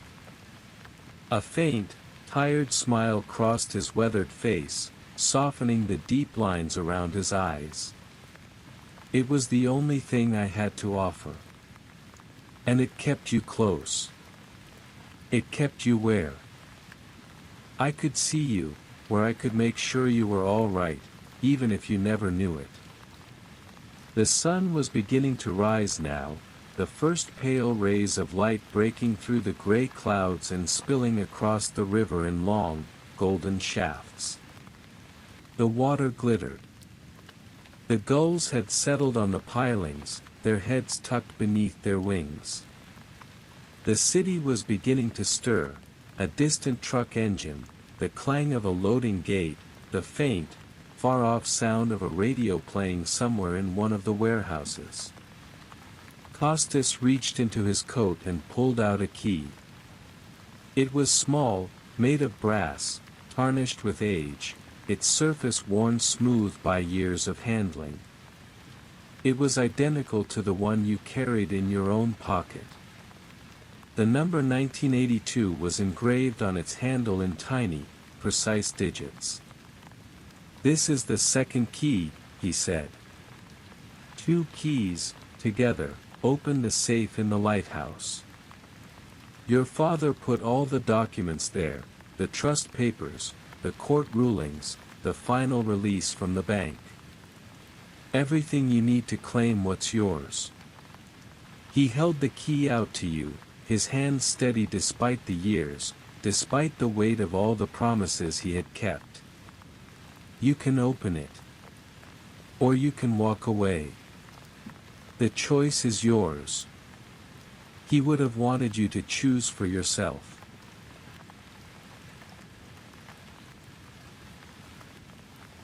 The second key was cool and heavy in your palm, its brass surface worn smooth by years of handling. You had carried the first key for only a few days, ever since you had found it taped to the inside cover of the old ledger in the tool shed. But Costas had carried this one for decades, waiting, as he had always waited, for the right moment to arrive. Now, standing in the gray morning light on the old ferry slip, with the river flowing dark and silent behind you and the first pale rays of sunlight breaking through the clouds, you held both keys in your hand. Two pieces of brass, identical in shape and weight and in the number engraved on their handles.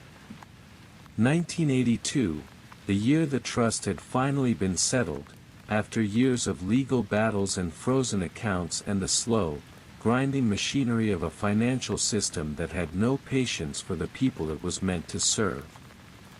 The year your father's legacy had been sealed away in a safe, waiting for the day when someone would come with the right keys to unlock it. The drive to the lighthouse felt shorter this time. You knew the road now, every pothole, every curve, every stretch of gravel that gave way to cracked asphalt. The storm had passed, and the sky was clearing, the heavy gray clouds breaking apart to reveal patches of pale, watery blue. The river was calmer now, its surface a dark mirror that reflected the emerging sunlight in long, shimmering streaks of gold. You drove with the window cracked, letting the clean, cold air fill the car, carrying with it the smell of wet earth and salt and the faint, sweet scent of the pine trees that lined the far bank. The windshield wipers had been turned off at last, and the only sounds were the low hum of the engine and the occasional cry of a gull wheeling somewhere overhead. The lighthouse rose before you as it had before, a thin stone finger pointing toward the sky. In the daylight, it looked less imposing than it had in the storm, older, perhaps, and more tired, but also more peaceful. Its white paint, faded and streaked with rust, seemed almost warm in the morning light. The chain-link fence still stood, its gate still ajar, swinging gently in the morning breeze with a soft, rhythmic creak. The footprints in the mud were still there, though they had been softened and blurred by the rain. Your own footprints, from the night before, when you had first climbed the spiral stairs and discovered your father's logbook. And now, you were adding new ones, walking the same path toward the same iron door, carrying the weight of 2 keys and a lifetime of unanswered questions. You pushed open the heavy iron door and stepped inside. The air was still cold and damp, smelling of stone and rust and that faint, sweet ghost of old tobacco. The ground floor was just as you had left it, the workbench, the pot-bellied stove, the cold ashes on the floor. You crossed to the spiral staircase and began to climb. The steps groaned beneath your weight, the same familiar complaint, the same echo through the stone tower that had been here for more than a century. Your footsteps rang on the iron treads, a slow, steady rhythm that seemed to mark the passage of time in a place that had forgotten it. The dust was still thick on the stairs, and the narrow path of footprints you had made the night before was still there, leading upward into the dark. You emerged into the lantern room, where the great Fresnel lens still stood in its silent vigil. Its brass fittings were green with age, its crystal faces cracked and clouded with decades of salt spray and soot. The narrow cot was still there, its blankets folded neatly. The camp stove, the cold pot of coffee, the logbook on the table. Everything was as you had left it. The windows, streaked with grime, let in the pale morning light, and through the gaps where the glass had broken, you could feel the cool, clean breeze coming in from the river. The world outside was waking up. The storm had passed. But today, you were not here to look at the view. Today, you were here for something else. Costas had told you where to look. Beneath the floorboards, he had said, directly under the lens. Your father put everything there, he had told you on the dock. The trust papers, the court documents, the final release from the bank. Everything you need. You knelt on the cold stone floor, feeling the chill seep through the fabric of your trousers, and ran your fingers along the seams between the wooden planks. The wood was old and worn, its surface smoothed by years of footsteps. Most of the seams were tight and solid, sealed by decades of damp and the natural swelling of old timber. But one, near the center of the room, directly beneath the great brass base of the lens, was different. It shifted slightly when you pressed on it with your thumb, just a fraction of an inch, just enough to tell you that it was not fixed in place like the others.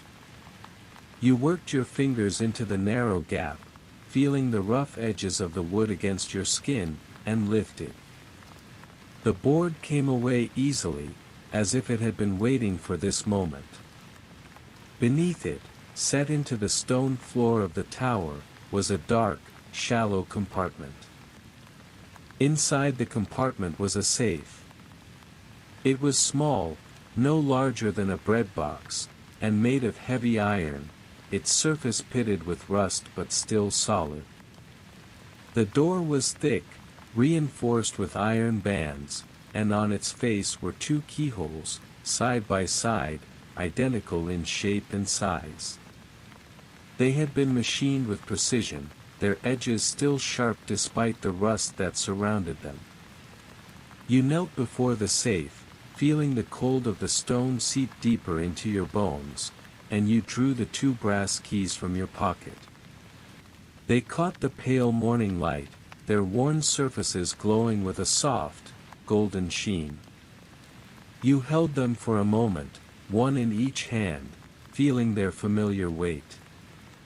Then, with a steadiness that surprised you, you inserted the two keys into the two locks. They slid in smoothly, without resistance, as if they had been oiled recently, or as if they had been waiting so long that the mechanisms were eager to turn. You took a breath. You turned the keys together, simultaneously, feeling the internal tumblers shift and align. The mechanism released with a deep, resonant click that seemed to echo through the stone tower, a sound that was final and satisfying and somehow alive. You opened the safe. Inside were three things. A letter, folded neatly, the paper yellowed with age. A photograph, its edges slightly curled. And a small audio cassette tape, the kind that had been popular decades ago, its plastic casing faded and brittle with the passage of time. You picked up the photograph first. It showed a man and a boy standing on a dock, the river behind them glittering in the summer sun. The man was young and strong, his arm draped casually over the boy's shoulders, his face creased with a wide, unguarded smile. The boy was small, perhaps 5 years old, perhaps 6, squinting into the camera with a hesitant, lopsided smile of his own. He was holding the man's hand. The man was your father. The boy was you. You did not remember this photograph being taken. You did not remember Hat Dock, that summer, that moment. But the evidence of it was here, in your hands, a fragment of a past that had been hidden away for decades. You set the photograph aside, very gently, and picked up the letter.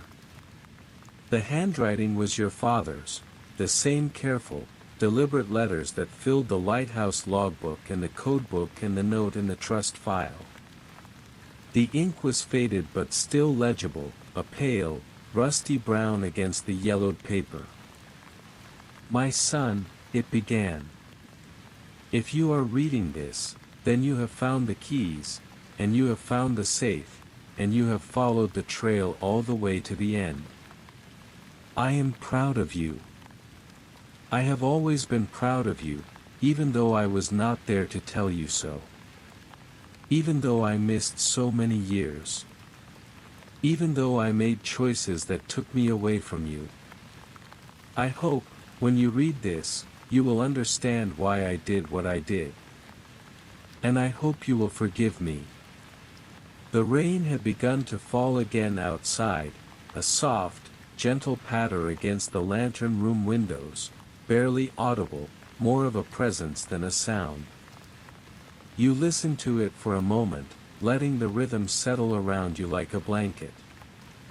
Then you set the letter down and reached for the cassette tape. The tape player was still on the table where you had seen it before, beside the shortwave radio and the telegraph key. It was an old machine, its plastic casing scratched and yellowed, but when you pressed the power button, a small red light flickered on. You slipped the cassette into the player, feeling the resistance of the aging mechanism, and pressed play. There was a long, soft hiss of static, the sound of tape that had been waiting decades to be heard. And then a voice emerged from the small, tinny speaker. Your father's voice. You had not heard it in more than 20 years. It was calm and steady, but there was a tiredness beneath the surface, a quiet weariness that spoke of long nights and hard choices and the weight of secrets carried alone. I don't regret what we did, the voice said. The shipments. The signals. The network. We got medical supplies to places that the regular channels couldn't reach, places that were being bombed, places that were starving, places that the world had forgotten. We helped people who had nowhere else to turn. I don't regret any of that. But I regret not coming home to you sooner. I regret every night I spent in this lighthouse instead of in the chair beside your bed. I regret the birthdays I missed and the school plays I never saw and the 1,000 small moments that make up a childhood. Those are the things I can't get back. Those are the things I carry with me every day. The voice paused. You could hear your father take a breath, slow and steady, the way a man breathes when he is about to say something difficult. The trust isn't much. It won't make you rich. But it's enough to give you a fresh start. Enough to open a door. What you do with it is up to you. I only ask that you don't let it sit in the dark. Money is meant to move. It's meant to build things. To help people. That's what I tried to do with my life, in my own imperfect way. I hope you'll find your own way to use it well. I love you. I have always loved you. Goodbye. The tape clicked off. The static faded. The lantern room was silent again, except for the soft patter of rain on the glass and the distant murmur of the river far below. You sat there for a long time, the photograph in one hand and the letter in the other, listening to the rain and the river and the quiet, steady rhythm of your own breathing. And then you stood. You folded the letter carefully, tucking it into the inside pocket of your coat, next to your heart. The photograph went into the same pocket. The cassette tape, you removed from the player and placed back in the safe, along with the trust file from your backpack. You closed the safe door, but you did not lock it. You would come back for it tomorrow. Tomorrow, you would go to the bank. Not as a lookout. Not as a watchman. Not as a man who crouched on rooftops in the rain. But as the beneficiary of a trust that had been waiting for you for nearly 50 years. You did not know what would happen after that. But for the first time in a very long time, you were ready to find out. The rain returned on the morning you made your decision. Not the hard, driving rain of the storm that had lashed the rooftop on that first night, but a gentle, steady drizzle that seemed to soften the edges of the world.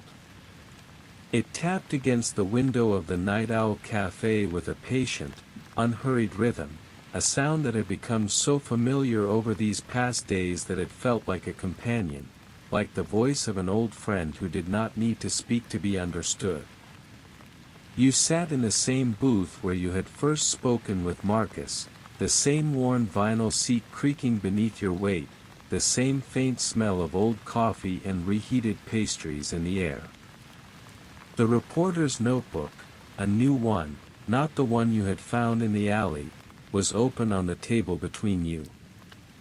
Your father's letter was folded in the inside pocket of your coat, its paper warm against your chest.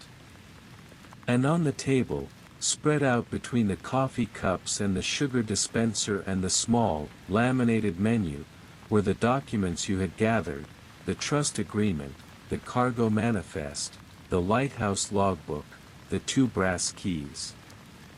Marcus listened without interrupting. He was good at that, better than most. He let you tell the whole story, from the foggy night when the crate had appeared on the dock, delivered by a hand that had asked no questions and left no answers, to the discovery of the ledger in the false bottom of the crate, to the lighthouse and the codebook and the shortwave radio, to your father's voice on the cassette tape, speaking to you from beyond the grave. He let you tell him about Costas, and about the debt of honor that had bound him to your father for decades.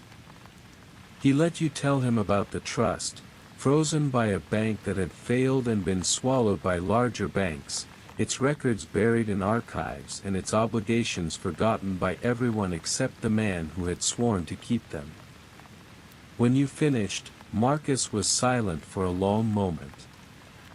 He stirred his coffee with a spoon, the metal clinking softly against the ceramic, a small, rhythmic sound beneath the steady drumming of the rain on the window glass. The neon sign above the counter buzzed its familiar, electrical note. The radio in the back was playing something slow and bluesy, a saxophone drifting through a melody you almost recognized. The waitress, Marge, her name tag read, came by and refilled both your cups without being asked, and you wrapped your hands around the warm ceramic, feeling the heat seep into your fingers. "I can protect your identity," Marcus said at last. His voice was quiet, the voice of a man who understood the weight of what he was offering. "And Costas's. The story I write will be about the bank, about the frozen trust, the decades of legal obstruction, the system that failed a family for nearly 50 years. It won't be about the network. It won't be about the smuggling. That part doesn't need to be told." He looked at you, his pale gray eyes steady and calm across the scarred formica table. "The world doesn't need to know about the bird boats. It just needs to know that a bank took half a century from a family and never looked back. The rest can stay in the dark." You agreed. Not because you wanted to hide the truth, but because some truths were private. Some truths belonged to the people who had lived them, not to the headlines or the news cycles or the endless, hungry scroll of the internet. Your father's story was not a scandal. It was a legacy. And legacies, you had learned, were meant to be passed on quietly, from hand to hand, from one generation to the next. And so the story went out. Marcus's article was published the following week, a long, meticulous piece that traced the history of Riverbend Trust Company from its founding in the optimistic years after the war to its collapse in the financial chaos of the late 1970s. It detailed the frozen accounts, the lost records, the families who had been waiting, still waiting, for money that was rightfully theirs. It named the executives who had made the decisions, the regulators who had looked the other way, the lawyers who had profited from the delays. It was picked up by the wire services, then by the financial press, then by the major networks. Investigations were launched. Regulators were called to testify before congressional committees. And through it all, your name never appeared in a single report. Nor did Costas's. The reporter had kept his word. The bird boats remained hidden. The lighthouse remained silent. Now you can close your eyes.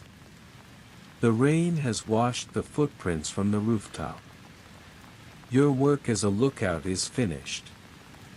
The story has been told. The truth is out, and it no longer needs you to carry it. The rest belongs to time, and to the river, and to the slow, patient turning of the seasons. You can rest now. You have earned it. Close your eyes. Let the rain carry you for a while, gentle and slow, like a hand smoothing down a crumpled page. The rain had stopped by the time you returned to the tool shed one last time. The sky was still gray, but the clouds were beginning to break apart, and thin shafts of pale, watery sunlight were slanting down through the gaps, illuminating the wet gravel and the dark wood of the dock. The river was calm now, its surface a dark mirror that reflected the emerging light in long, shimmering streaks of silver and gold. The air smelled of wet earth and salt and the faint, clean scent of the pine trees on the far bank. You had come here to close a door. To put the past away, gently, the way you might fold an old photograph and tuck it into a drawer for safekeeping. You opened the shed door and stepped inside, letting the familiar smells of rust and old rope and kerosene wrap around you like a blanket. The overhead bulb still burned, its yellow glow steady and patient. The old wooden crate still sat on the workbench, its lid propped against the wall, its contents long since removed. You had emptied it days ago, but you had never put it away. Now, you lifted it carefully, feeling the rough pine boards beneath your palms, and placed it on the shelf where it would wait, as it had always waited, as this shed had always waited, for whoever might need it next. You gathered the ledger, the cargo manifest, the trust documents, all the pieces of the puzzle that had consumed your life for these past weeks. You wrapped them carefully in oilcloth, the same oilcloth that had protected the money for so many years, its surface stained with the blood of old secrets and the salt of old tears. You placed the bundle in a waterproof case, the kind that sailors used to keep their maps dry. You would take it home. Not to hide it. To keep it. To remember. When you stepped out of the tool shed, the case tucked under your arm, you found Costas standing on the dock, waiting for you. He was at the edge of the old ferry slip, the same place where the hand had reached out of the fog and left the crate on tea. At first night. He did not speak. He did not need to. He simply looked at you for a long moment, his dark eyes steady and calm, and then he reached into his pocket. He pressed something into your hand. A key. It was smaller than the brass keys, newer, with a plastic tag attached to a simple steel ring. A boat key. Your father, Costas said, his voice quiet and rough, the voice of a man who had not spoken much in recent years, used to love going out on the river in the rain. He'd cut the engine in the middle of the channel and just sit there, listening to the water on the hull. He said it was the only time he ever felt truly at peace. He nodded toward the small boat moored at the end of the dock, a modest vessel, its paint faded but its hull sound, bobbing gently on the gray water. "It's yours now." He would have wanted you to have it. Then he turned and walked away, his footsteps slow and steady on the worn wooden planks, his figure growing smaller and smaller until it was swallowed by the last remnants of the morning mist. You stood there for a long moment, the boat key warm in your hand, watching him go. The fog was thinning now. The river glittered in the emerging sunlight. The gulls were waking, their cries sharp and bright in the clean morning air. And you, at last, were free. The boat rocked gently beneath you as you stepped aboard. It was a small vessel, a simple motorboat with a faded green hull and a single outboard engine that had seen better years. The seats were worn, their vinyl covers cracked and faded to a pale, weathered gray, and the wooden gunnels were smooth from years of handling, polished by the hands of the men who had come before you. The steering wheel was wrapped in old leather that had darkened and cracked over time, its surface soft and familiar beneath your palms. The boat smelled of diesel and river water and the faint, clean scent of the pine trees that lined the far bank, a combination of smells that was, you realized, the smell of your father. You had not known that until this moment. You had not known that a smell could carry so much memory. You had walked past this boat 100 times, tied to its cleat at the end of the dock, its hull bobbing gently on the gray water, and you had never once thought to ask whose it was. It was simply there, a part of the landscape, as familiar and unremarkable as the tool shed or the old ferry slip. Now you knew. It had been yours all along, yours and your father's, waiting for you to be ready to step aboard and take the wheel. The engine turned over on the second try, coughing once, a low, wet sputter, before settling into a steady, rhythmic rumble that vibrated through the hull and into the soles of your feet.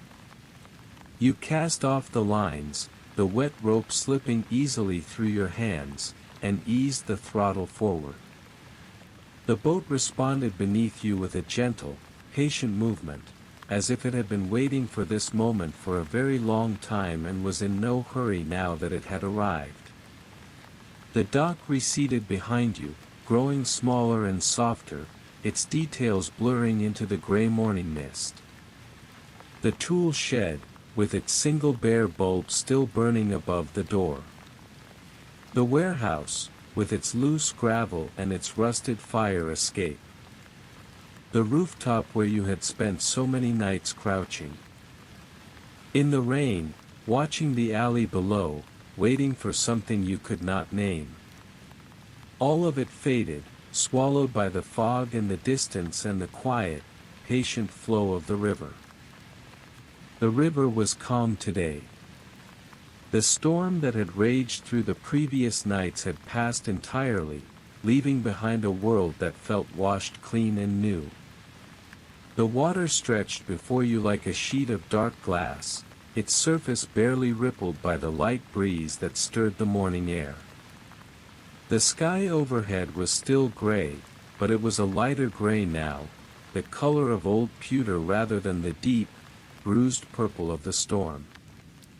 Here and there, patches of pale blue were beginning to show through the clouds, and the first faint rays of sunlight were slanting down through the gaps, touching the water with long, shimmering streaks of silver and gold. The air was cool and clean, carrying the smell of wet earth and salt and the distant, mineral scent of the sea that lay somewhere far downstream, beyond the bend of the river and the marshes and the wide, shallow estuary. You breathed it in, letting the air fill your lungs, and you felt something shift inside you. A loosening. A letting go. The weight that you had carried for so many nights, the weight of the secrets and the waiting and the long, silent hours on the rooftop, was beginning to lift. It was not gone. It would never be entirely gone. But it was lighter now, more manageable, a burden that you could set down when you needed to rest and pick up again when you were ready. You guided the boat to the middle of the channel, where the current ran slow and deep, and you cut the engine.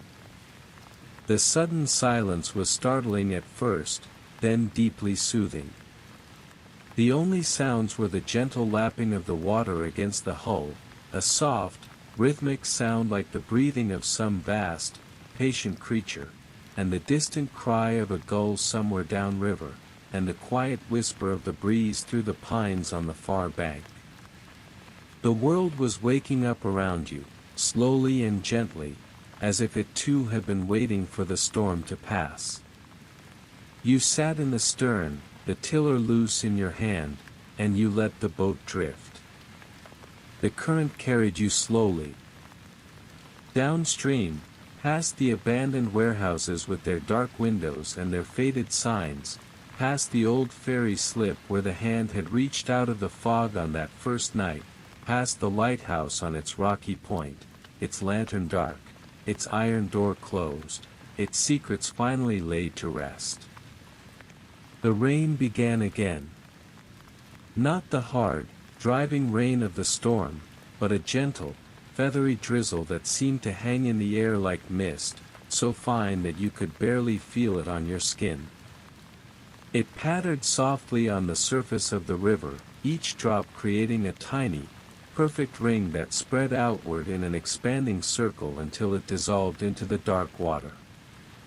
The sound was delicate and constant, a quiet percussion that wrapped itself around you like a blanket, a sound that you had come to know as well as your own heartbeat over these past days. You tilted your face upward and let the rain touch your skin, cool and clean, each drop a small, gentle reminder that you were still here, still alive, still part of this world. You reached into the pocket of your coat and drew out the photograph. The one from the lighthouse safe. The one that had been waiting for you in the dark, tucked beneath the trust documents and the cassette tape. It was slightly curled at the edges now, softened by the humidity of the river and the warmth of your body, but the image was still clear.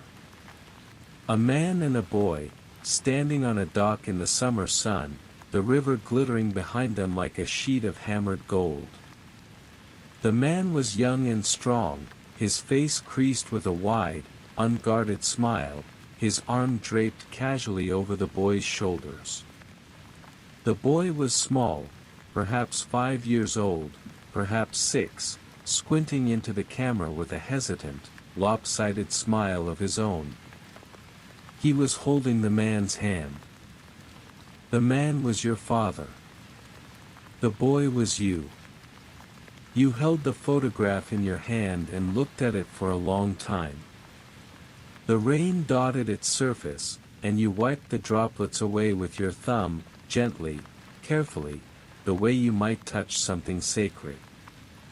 Your father's face looked back at you, frozen in a moment that had passed decades ago but that felt, somehow, still alive.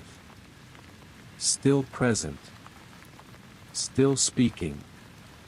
You loved the river, you said quietly, to no one, to the rain, to the photograph, to the ghost of a man who had been and gone for so long that you could barely remember the sound of his voice.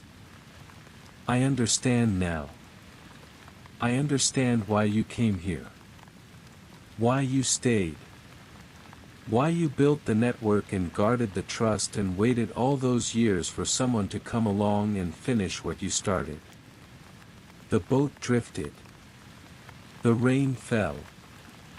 The river carried you slowly downstream, past the landmarks of a life that was no longer yours. The rain stopped as the first true light of dawn began to spread across the horizon.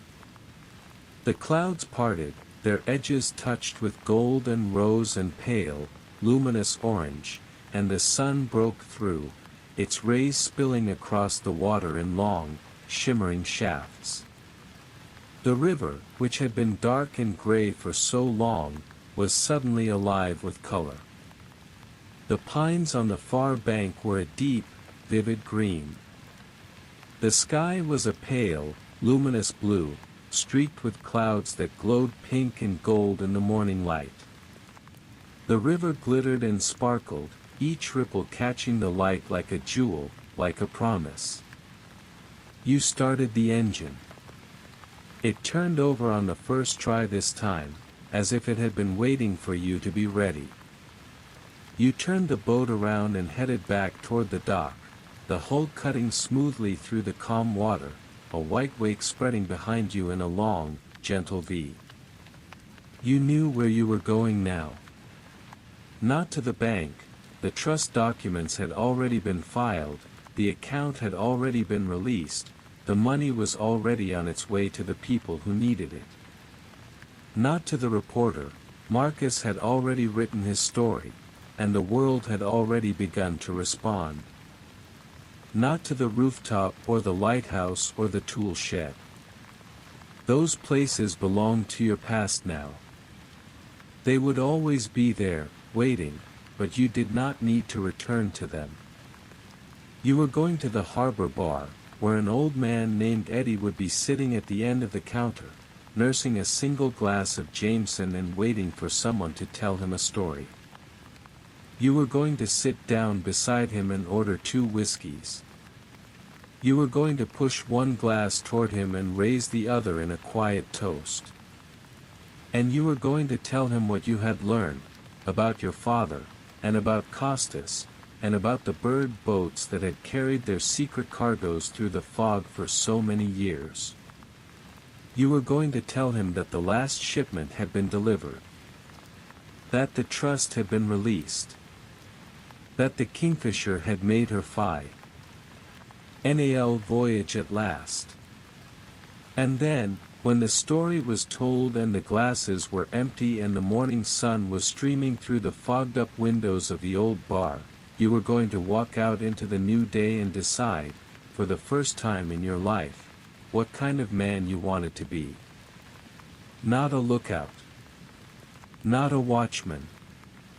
Not a courier or a smuggler or a keeper of secrets. Just a man, standing on the deck of his own boat, watching the river flow past in the quiet light of dawn. Good night.